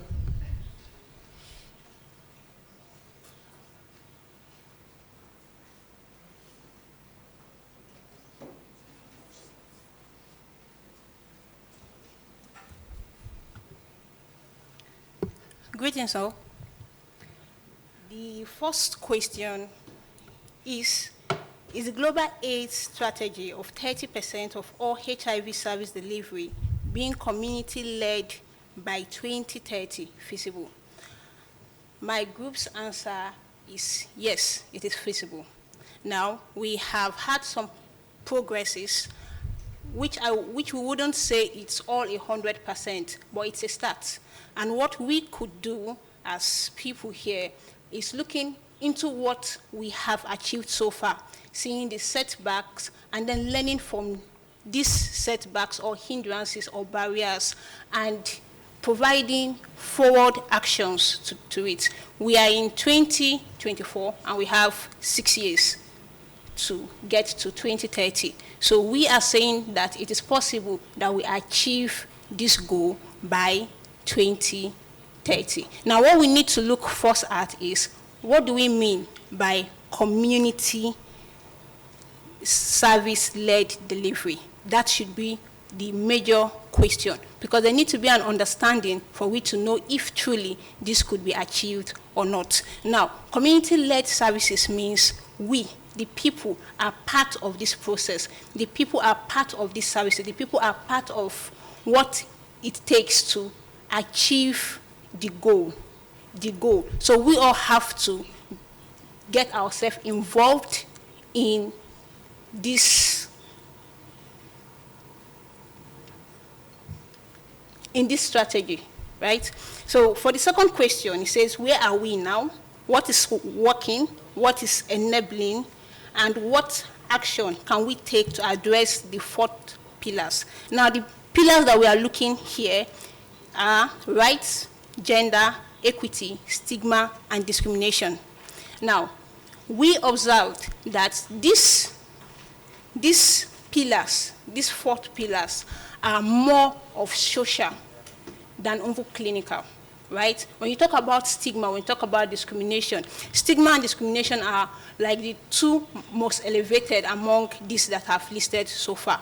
We have so many persons facing the stigma, facing the discrimination. Now, it's not just about living with HIV. Most persons suffer more of mental than the health state of HIV. So when persons who are living with HIV goes into the clinical settings and our clinicians offer their clinical services to them, it is not just enough. It's needed that there are some social services that are given to these persons that would ease off stigma, ease off discrimination, give more of what these people require, their rights to them. It's important that when these persons go to clinical settings, they are being given good counselings, right? So what we suggested is the social services should be incorporated. There should be an integration into the clinical setting. If we really want to achieve these 4 pillars of getting rid of stigma, getting rid of discrimination, get the equity, the gender, and the rights, you need to implement, you need to integrate social services into it. It involves capacity building, it involves role shifting. So a clinician is not just there to do the whole dispensing of drug, he's also there to give counseling. He's also there to increase his or her capacity as not just being a clinician, but even maybe a social health worker. There are facilities that have social health workers in them, but there are those that don't. So where we have social health workers, they should really be incorporated into the system, where after these persons meet their clinicians, they are directed to the social workers. So social workers stay in health facilities and they do nothing at all. They just stay there, and at the end of the day, they don't see anyone. But in cases where these facilities don't have social health workers, the clinicians have to increase their capacity of also offering such services to these persons. Now, in some countries like Nigeria, the build-up of data has been on the increase. It's not just about building data, it's also about using this data, evaluating this data, increasing the monitoring of what has been implemented so far, in which we could get directions from them for us to deliver more and get our set goals by 2030. So where we are now, what are we working on, and how can we take to address these 4 pillars are what my group has dealt with. Thank you so much.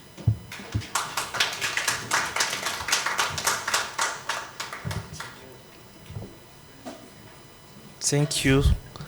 I don't know.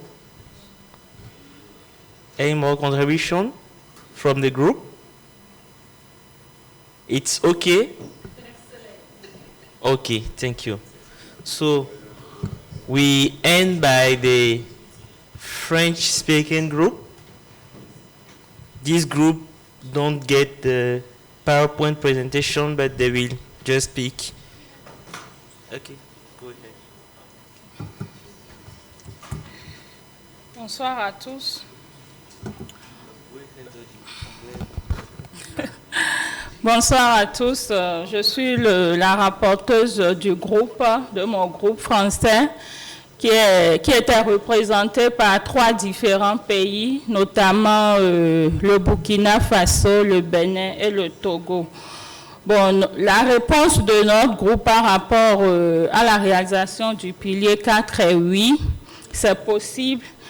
Et ceci grâce aux différentes expériences des différents pays, déjà au niveau communautaire, ensuite par rapport à la lutte contre la discrimination, la promotion de l'équité et genre. Au niveau communautaire, beaucoup d'actions sont réalisées déjà, notamment le dépistage communautaire qui est très très d'actualité. La médiation qui se fait également avec la recherche des perdus de vue. Le dépistage communautaire, pour parler de dépistage communautaire, il y a l'index testing qui se fait en communauté grâce à des équipes mobiles. Donc le dépistage est démédicalisé. Et concernant la dispensation des ARV, il y a des poches de dispensation en communauté également qui sont développées d'un pays à un autre. D'accord. Il y a, par rapport à la réalisation des bilans, il y a la possibilité de faire certains bilans tels que les prélèvements de PCR de charge virale en communauté qui seront acheminés par les pairs éducateurs vers les formations sanitaires pour être techniqués. Ça se fait déjà au Burkina Faso. Donc, ces actions communautaires sont réalisées dans ces 3 pays, mais à différents niveaux. Donc, je pense qu'on peut faire la promotion de ça pour l'implication communautaire. Concernant le deuxième volet, qui est la lutte contre la stigmatisation, la discrimination et la promotion des droits, équité et genre, beaucoup d'actions sont également réalisées. On peut citer entre autres la capacitation par rapport aux adolescents qui passent par les sensibilisations médiatisées, les affiches de sensibilisation qui sont réalisées dans les centres de santé. Il y a certains pays qui disposent de manuels sur les valeurs par rapport à la promotion de la santé sexuelle et mentale chez les adolescents. Il y a également les programmes nationaux qui, de par certains financements tels que le Fonds mondial, font la promotion de la lutte contre la stigmatisation avec des données disponibles. Il y a des points focaux qui sont dédiés à la promotion du genre et à l'équité au niveau des différents programmes de ces pays. Et pour le cas du Bénin, par exemple, il y a l'assainissement du système juridique relatif au VIH qui est en cours de révision. Donc, de par ces différentes activités déjà, je pense que l'atteinte du 4e pilier est possible. Donc, je vous remercie. Je ne sais pas s'il y a d'autres membres du groupe qui vont faire des apports. Je pense que ça peut enrichir tout ce qui a été déjà dit. Merci.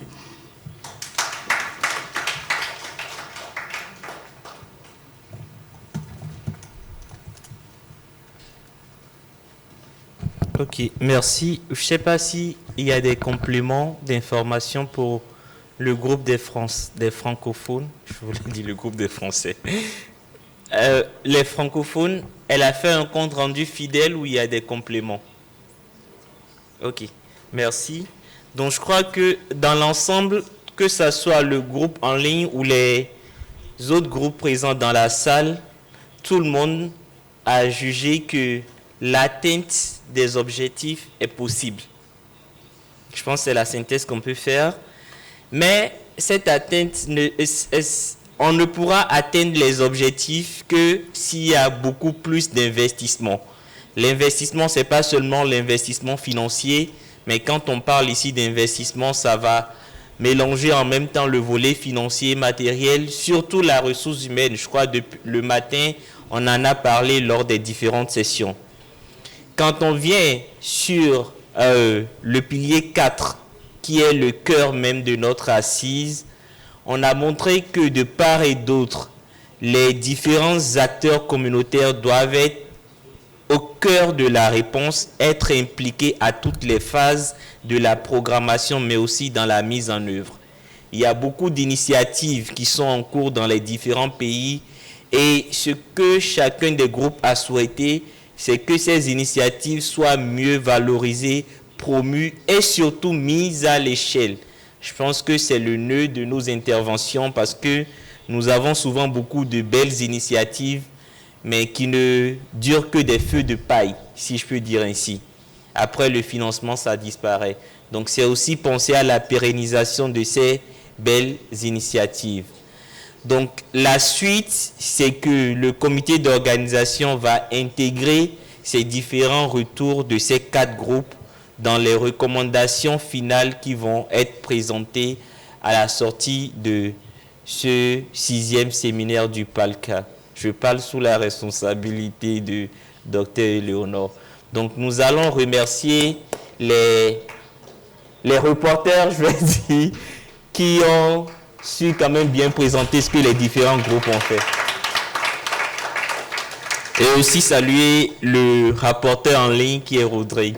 Merci.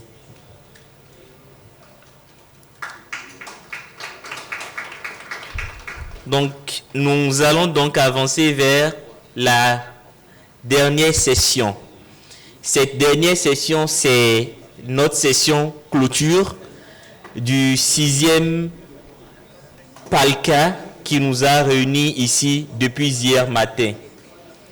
Il y aura différents intervenants à cette session. Et cette session, je crois, sur l'agenda, vous avez vu Mireille Tribier, mais plutôt cette session sera modérée par le professeur Leila Bayan. Donc, je la prie de bien vouloir rejoindre. Faut t'asseoir.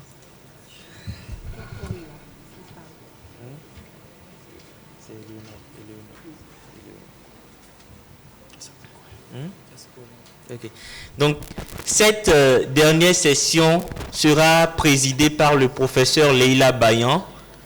Alors, le professeur Leila Bayan, elle est pédiatre, elle est enseignante, elle travaille au Centre national hospitalo-universitaire de Cotonou. Ça s'appelle CNHU HKM, si je me trompe. Et elle est la responsable de l'unité pédiatrique qui s'occupe du VIH. En même temps, je crois que c'est le point focal du réseau EVA au Bénin. Donc, professeur Leila va donc modérer. Ah oui, j'ai oublié ce titre. Donc, professeur Leila va donc modérer cette session de fin. Prof, à vous la parole. Merci beaucoup, Gérès. Merci à tous. Je salue toute l'assistance. Merci beaucoup. Je remplace, comme Gérès l'a dit, je remplace Mireille Tribier qui devait donc modérer cette cérémonie de clôture. Donc l'honneur m'est choix pour faire cette modération. Donc merci beaucoup, merci pour tous les échanges qui ont été faits jusqu'à présent, très très enrichissants et très contributifs pour chacun d'entre nous. Alors cette dernière session va procéder comme suit. Dans un premier temps, il s'agira de parler des leçons apprises.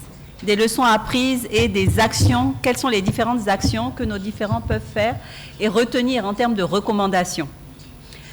Ensuite, il s'agira plutôt des prochaines étapes.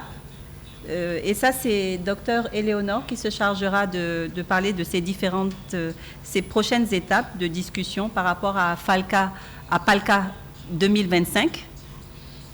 Et enfin, les allocutions. Il y aura l'allocution de Moussoupe Adjovi du Togo, qui représente les adolescents et les jeunes adultes du Togo, qui fera son allocution. Et enfin, et de la société civile, et le coordonnateur national du programme santé de lutte contre le VIH au Bénin, qui fera également son allocution de clôture et qui va clôturer, n'est-ce pas, les débats et la session. Voilà, donc sans plus tarder,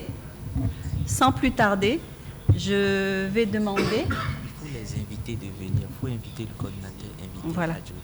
Je vais inviter le coordonnateur, le docteur Bachabi Moussa, et mademoiselle Moussoupe Éléonore à venir auprès de moi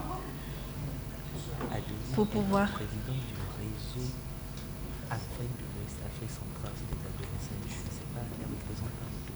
D'accord. D'accord. Alors, je me suis trompée par rapport à la présentation de mademoiselle Adjovi. Elle représente plutôt le réseau africain des adolescents et les jeunes adultes d'Afrique. Voilà. Toutes mes excuses.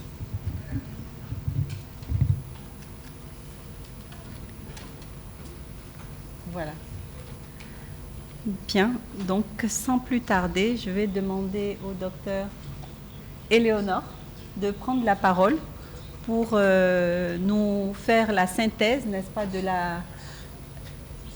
de ces assises avec les leçons à apprendre et les recommandations qu'on peut en tirer face à ces différentes interventions et tout ce qui a été appris à travers ces 2 jours ici même au sein de cette salle Béanzin de l'hôtel Azalaï de Cotonou. Docteur Éléonore, vous avez la parole. Merci. Thank you very much, Session Chair of this closing ceremony for PAHLCA 2024. I would like to start by appreciating all of you for staying to the end of this meeting.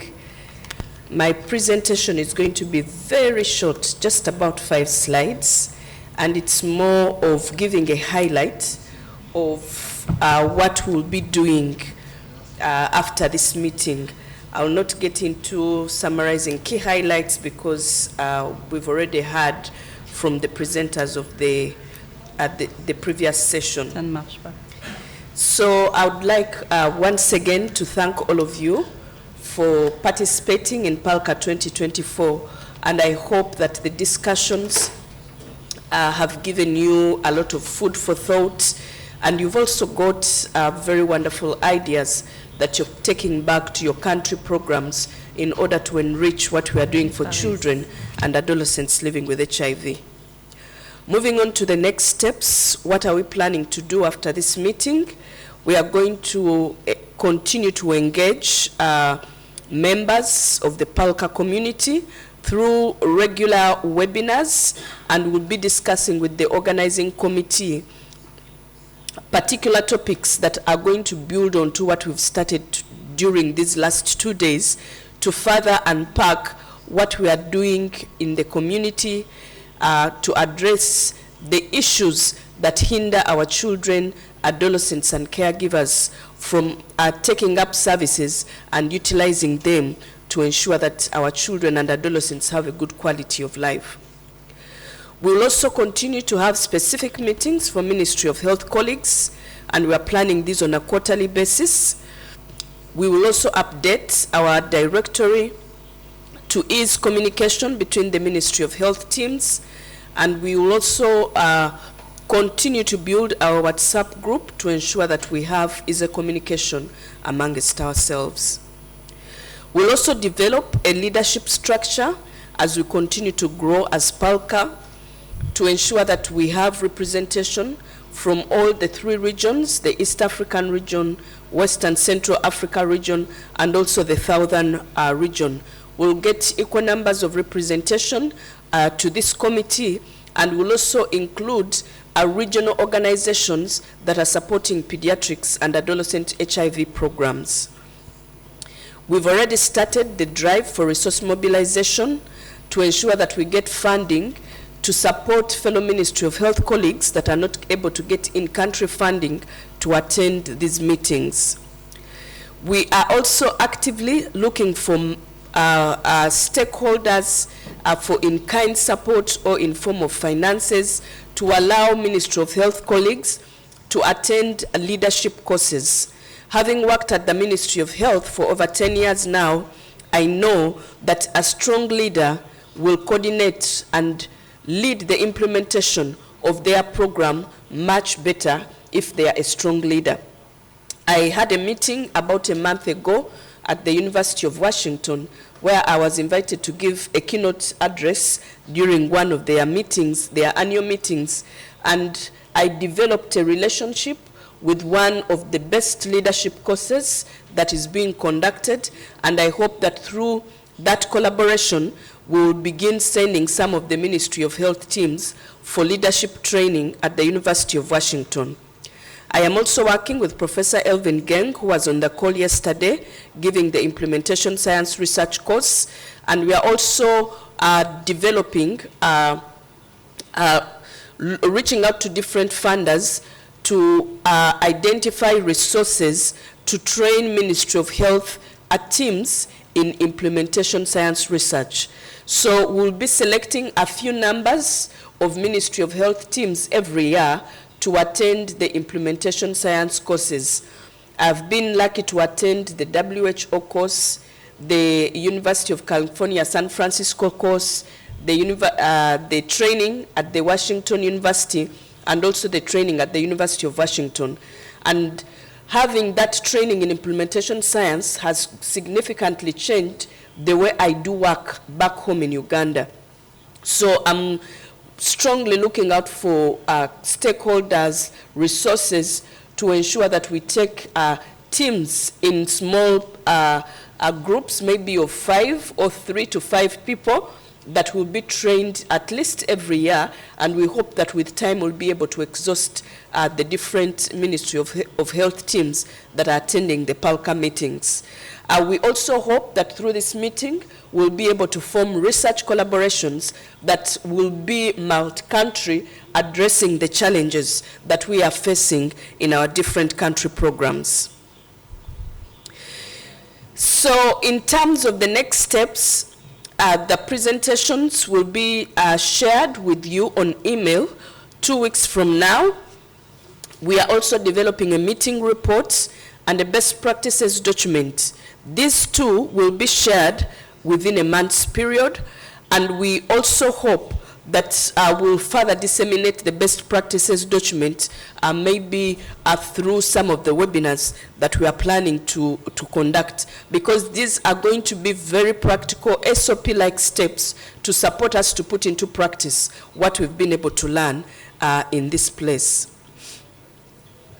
We are also developing a website, and the link to the website will be shared along the emails that we'll be sharing out shortly, most likely as we share the meeting report and also the best practices document.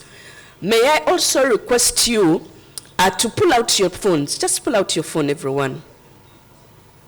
And go to the PAHLCA Twitter handle and either say something, I liked this meeting, or you need to improve here. But please follow ups. The key point here is that follow us on PAHLCA. You can get us on the X or Twitter. You can get us at PAHLCA. On the YouTube channel, we'll be uploading the presentations later on, not today. So these will be uploaded presentations because we're not able to do the live streaming on YouTube. But please watch out our YouTube channel for the subsequent meetings. I also mentioned, sorry, I don't know why that is crossed out, but it's supposed to say welcome to Uganda. And this meeting is another meeting that we organize as the Ministry of Health in Uganda. IFASA stands for the International Pediatric HIV/AIDS Symposium for Africa. This is an abstract-driven meeting, so it is a meeting that we also started up to bring researchers on the African continent to share their work that they are doing around children living with HIV. This meeting is going to happen in Kampala, Uganda, so you are very welcome to Uganda, and it will take place on the 3rd and 5th of December, and the venue will be soon communicated. You can see that we have a very colorful logo. Last year our theme was purple, and this year our theme color is green.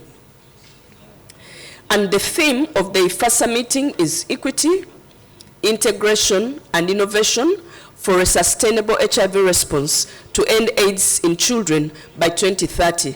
So I'd like to encourage you to submit abstracts, and we will be communicating to you when the registration portal and the abstract submission portal are open.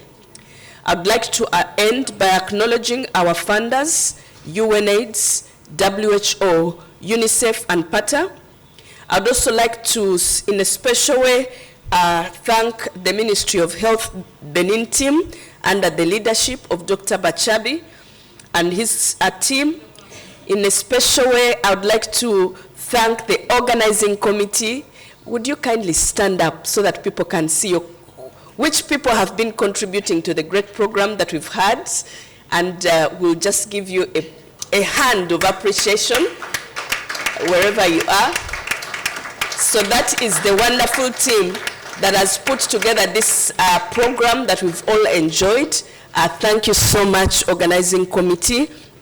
Would like to thank the EVA network that has helped us to coordinate with the Benin team. And in a special way, I would like to appreciate Rodrigue Kofi, who was very helpful in supporting the interpretation between the Ministry of Uganda team and the Ministry of Benin team. As we started learning one French word here and there, Kofi was there to do the interpretation. I would like to thank the Ministry of Health team and my supervisor, Dr. Mutumba, for supporting us to have such meetings and to allow us to dream and see these dreams being fulfilled. I would like to thank all the participants and all the service providers. Merci beaucoup. Thank you very much, Dr. Eleonore. Toutes mes excuses, tout à l'heure j'avais fait une omission. Juste avant l'allocution du coordonnateur national du programme national du Bénin contre le sida, il y aura l'intervention de son homologue du programme national de l'Ouganda, le docteur Robert Mutumba. Toutes mes excuses, j'avais oublié tout à l'heure. Voilà. Voilà. Donc je vais demander à présent, maintenant, plutôt à Mademoiselle Adjovi Unsoupe de venir pour faire son allocution pour cette cérémonie de clôture. Merci de l'applaudir. Merci beaucoup.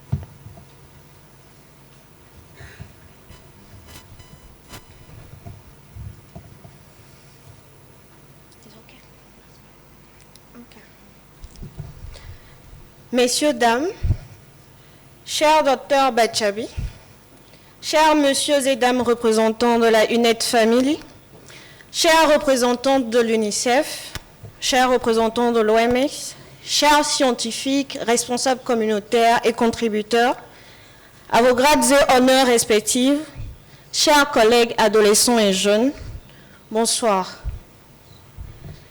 C'est un plaisir et un honneur pour moi d'être ici avec vous et d'avoir pu participer durant ces 2 jours, partager vos expériences, vos progrès, vos préoccupations sur la situation du VIH pédiatrique en Afrique. Je ne saurais prendre cette parole sans parler en l'honneur de mes collaborateurs adolescents et jeunes qui s'investissent tous comme ils peuvent, que ce soit par la péréducation, le plaidoyer, et chacun dans leur domaine de spécialisation, à stopper les nouvelles infections et à donner de l'espoir à nos pères et aux plus jeunes sur la possibilité d'une vie positive avec le VIH. Mais aussi pour tout ce que les systèmes et stratégies nationaux et internationaux n'ont pas pu sauver, enfants, adolescents, jeunes, les personnes handicapées dans les lieux reculés, tous les déplacés de guerre qui ont manqué de traitement et ont succombé à cette maladie. Pour faire l'état des lieux, l'Afrique de l'Ouest et du Centre, c'est 19,7% de tous les décès dus au sida et 41% des décès dus au sida chez les enfants dans le monde. L'estimation épidémiologique de l'ONU-SIDA de l'année 2023 nous conduit à un bilan de plus de 310 000 enfants, adolescents et jeunes vivant avec le VIH en Afrique de l'Ouest et du Centre et plus de 55% des nouvelles infections dans la région concernant cette cible entre la tranche d'âge de 0 à 14 ans et de 15 à 24 ans. Au fur des nombreuses années, nous connaissons nos faiblesses dans cette lutte, mais aussi nous connaissons nos forces. L'implication des communautés s'est révélée un maillon essentiel de cette lutte et c'est dans ce sens que le RECAGE Plus a initié en 2023 avec l'appui technique de l'ONU-SIDA l'étude sur l'existence des structures d'adolescents et jeunes en Afrique de l'Ouest et du Centre. Suite à cette étude et pour contribuer à la réponse aux problématiques de l'Alliance globale qui s'articule autour des 4 piliers suivants qui sont le dépistage précoce et traitement et soins optimisés complets et de qualité pour les nourrissons, les enfants, les adolescents vivant avec le VIH afin de parvenir à une couverture universelle en matière de traitement antirétroviral et de suppression virale. Combler l'écart de traitement pour les femmes enceintes et allaitantes vivant avec le VIH et optimiser la continuité du traitement en vue d'atteindre l'objectif d'élimination de la transmission verticale. Prévenir les nouvelles infections par le VIH chez les adolescents et les femmes enceintes allaitantes. Et enfin, le 4e pilier qui nous regroupe ici, s'attaquer aux droits, à l'égalité des sexes, aux barrières sociales et structurelles qui entravent l'accès au traitement. Nous, adolescents et jeunes vivant avec le VIH de plusieurs pays de l'Afrique de l'Ouest et du Centre, avons mis en place le premier réseau francophone Afrique de l'Ouest et centrale des adolescents et jeunes vivant avec le VIH.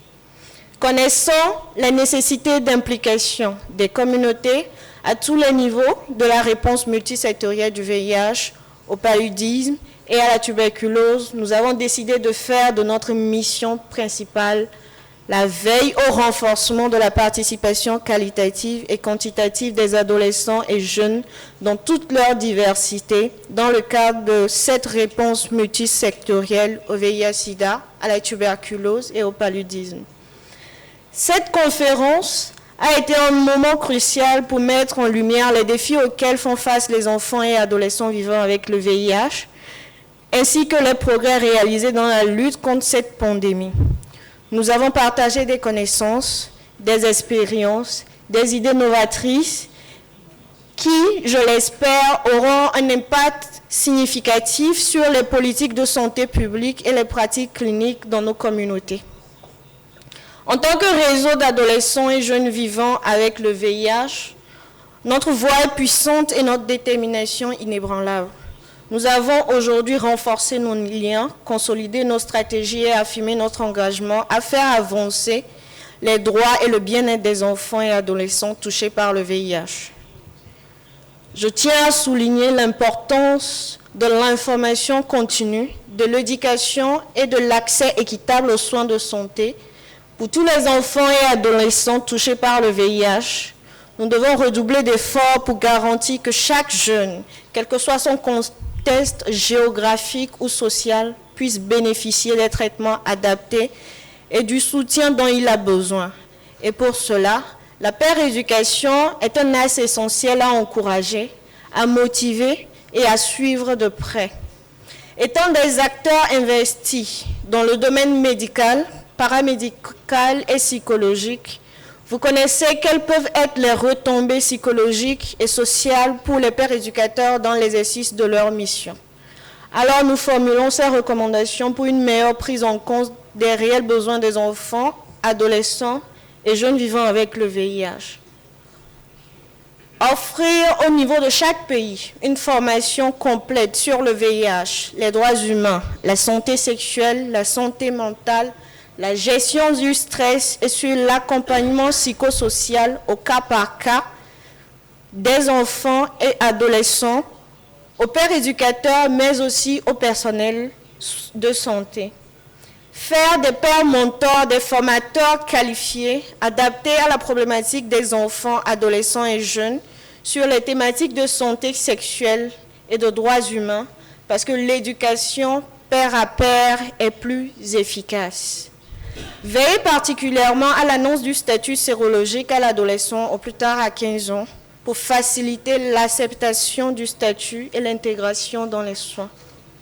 Veillez à la mise à disposition des programmes biannuels de régulation pour les pères éducateurs pour éviter le burn-out précoce des adolescents et jeunes et contribuer à leur stabilité émotionnelle dans le suivi de leur père.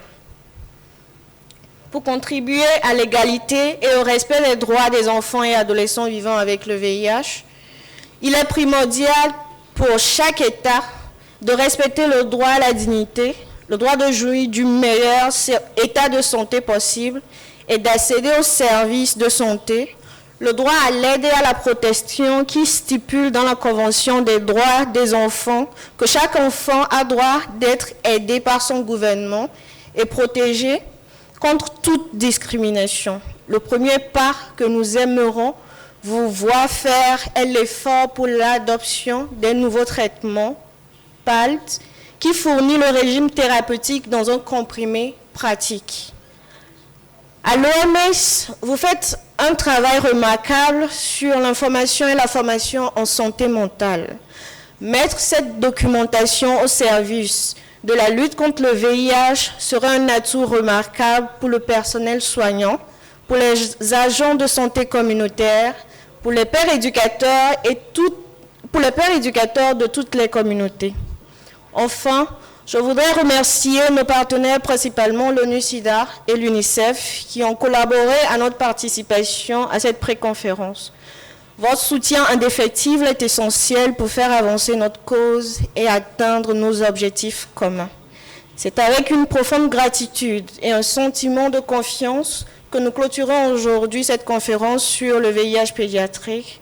En tant que présidente du premier réseau francophone d'adolescents et jeunes vivant avec le VIH en Afrique de l'Ouest et centrale, je tiens à exprimer ma reconnaissance envers chacun d'entre vous pour votre engagement, votre contribution précieuse à cette rencontre essentielle. Mesdames et messieurs, continuons d'œuvrer ensemble avec détermination et compassion. Ensemble, nous pouvons et nous allons créer un monde où chaque enfant, chaque adolescent vivant avec le VIH puisse avoir un avenir rempli d'espoir, de santé et de dignité. Chers jeunes, vivre avec le VIH devrait être normalisé par la société sans stigmatisation ni discrimination. pour une meilleure intégration aux soins des enfants et adolescents. Et c'est avec nos voix, en tant que jeunes vivant avec le VIH, que nous devons rendre cela possible.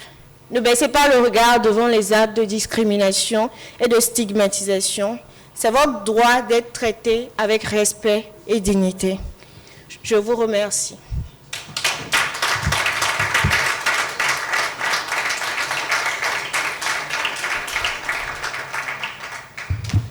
Merci beaucoup, mademoiselle Adjovi Hunsoupé. Vraiment, c'était un cri de cœur.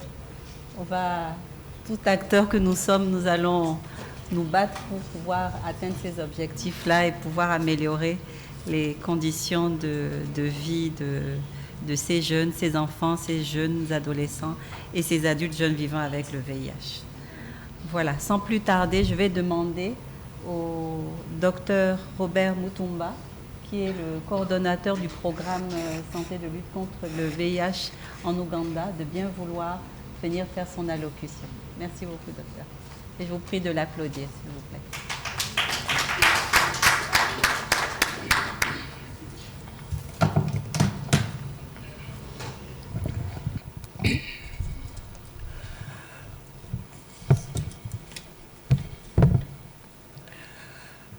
Fellow participants of this very wonderful meeting, I would like to begin by congratulating you for being able to make it to this meeting, but also for your active participation. I think it's been a wonderful team. You could see that people are very, very actively involved in the discussions. So I'd like to thank you so much for your commitment and the participation. Secondly, I would also want to extend our sincere thanks to the Ministry of Health Benin team. Daktari and your team, we want to thank you so much for hosting us and also being able to participate in the organization of this meeting. In a special way, I would like to thank the entire team that has really committed a lot of effort in organizing this meeting. Sometimes it's not easy to organize meetings of this nature. It's really the reason. I also want to add my voice to Elena to thank you for your commitment and effort in making this meeting a reality. I also cannot forget to add my voice to thank the different funding entities that have facilitated participants, but also a number of aspects in ensuring that this event is a reality, without really mentioning the individual funding entities. I really just want to thank all of you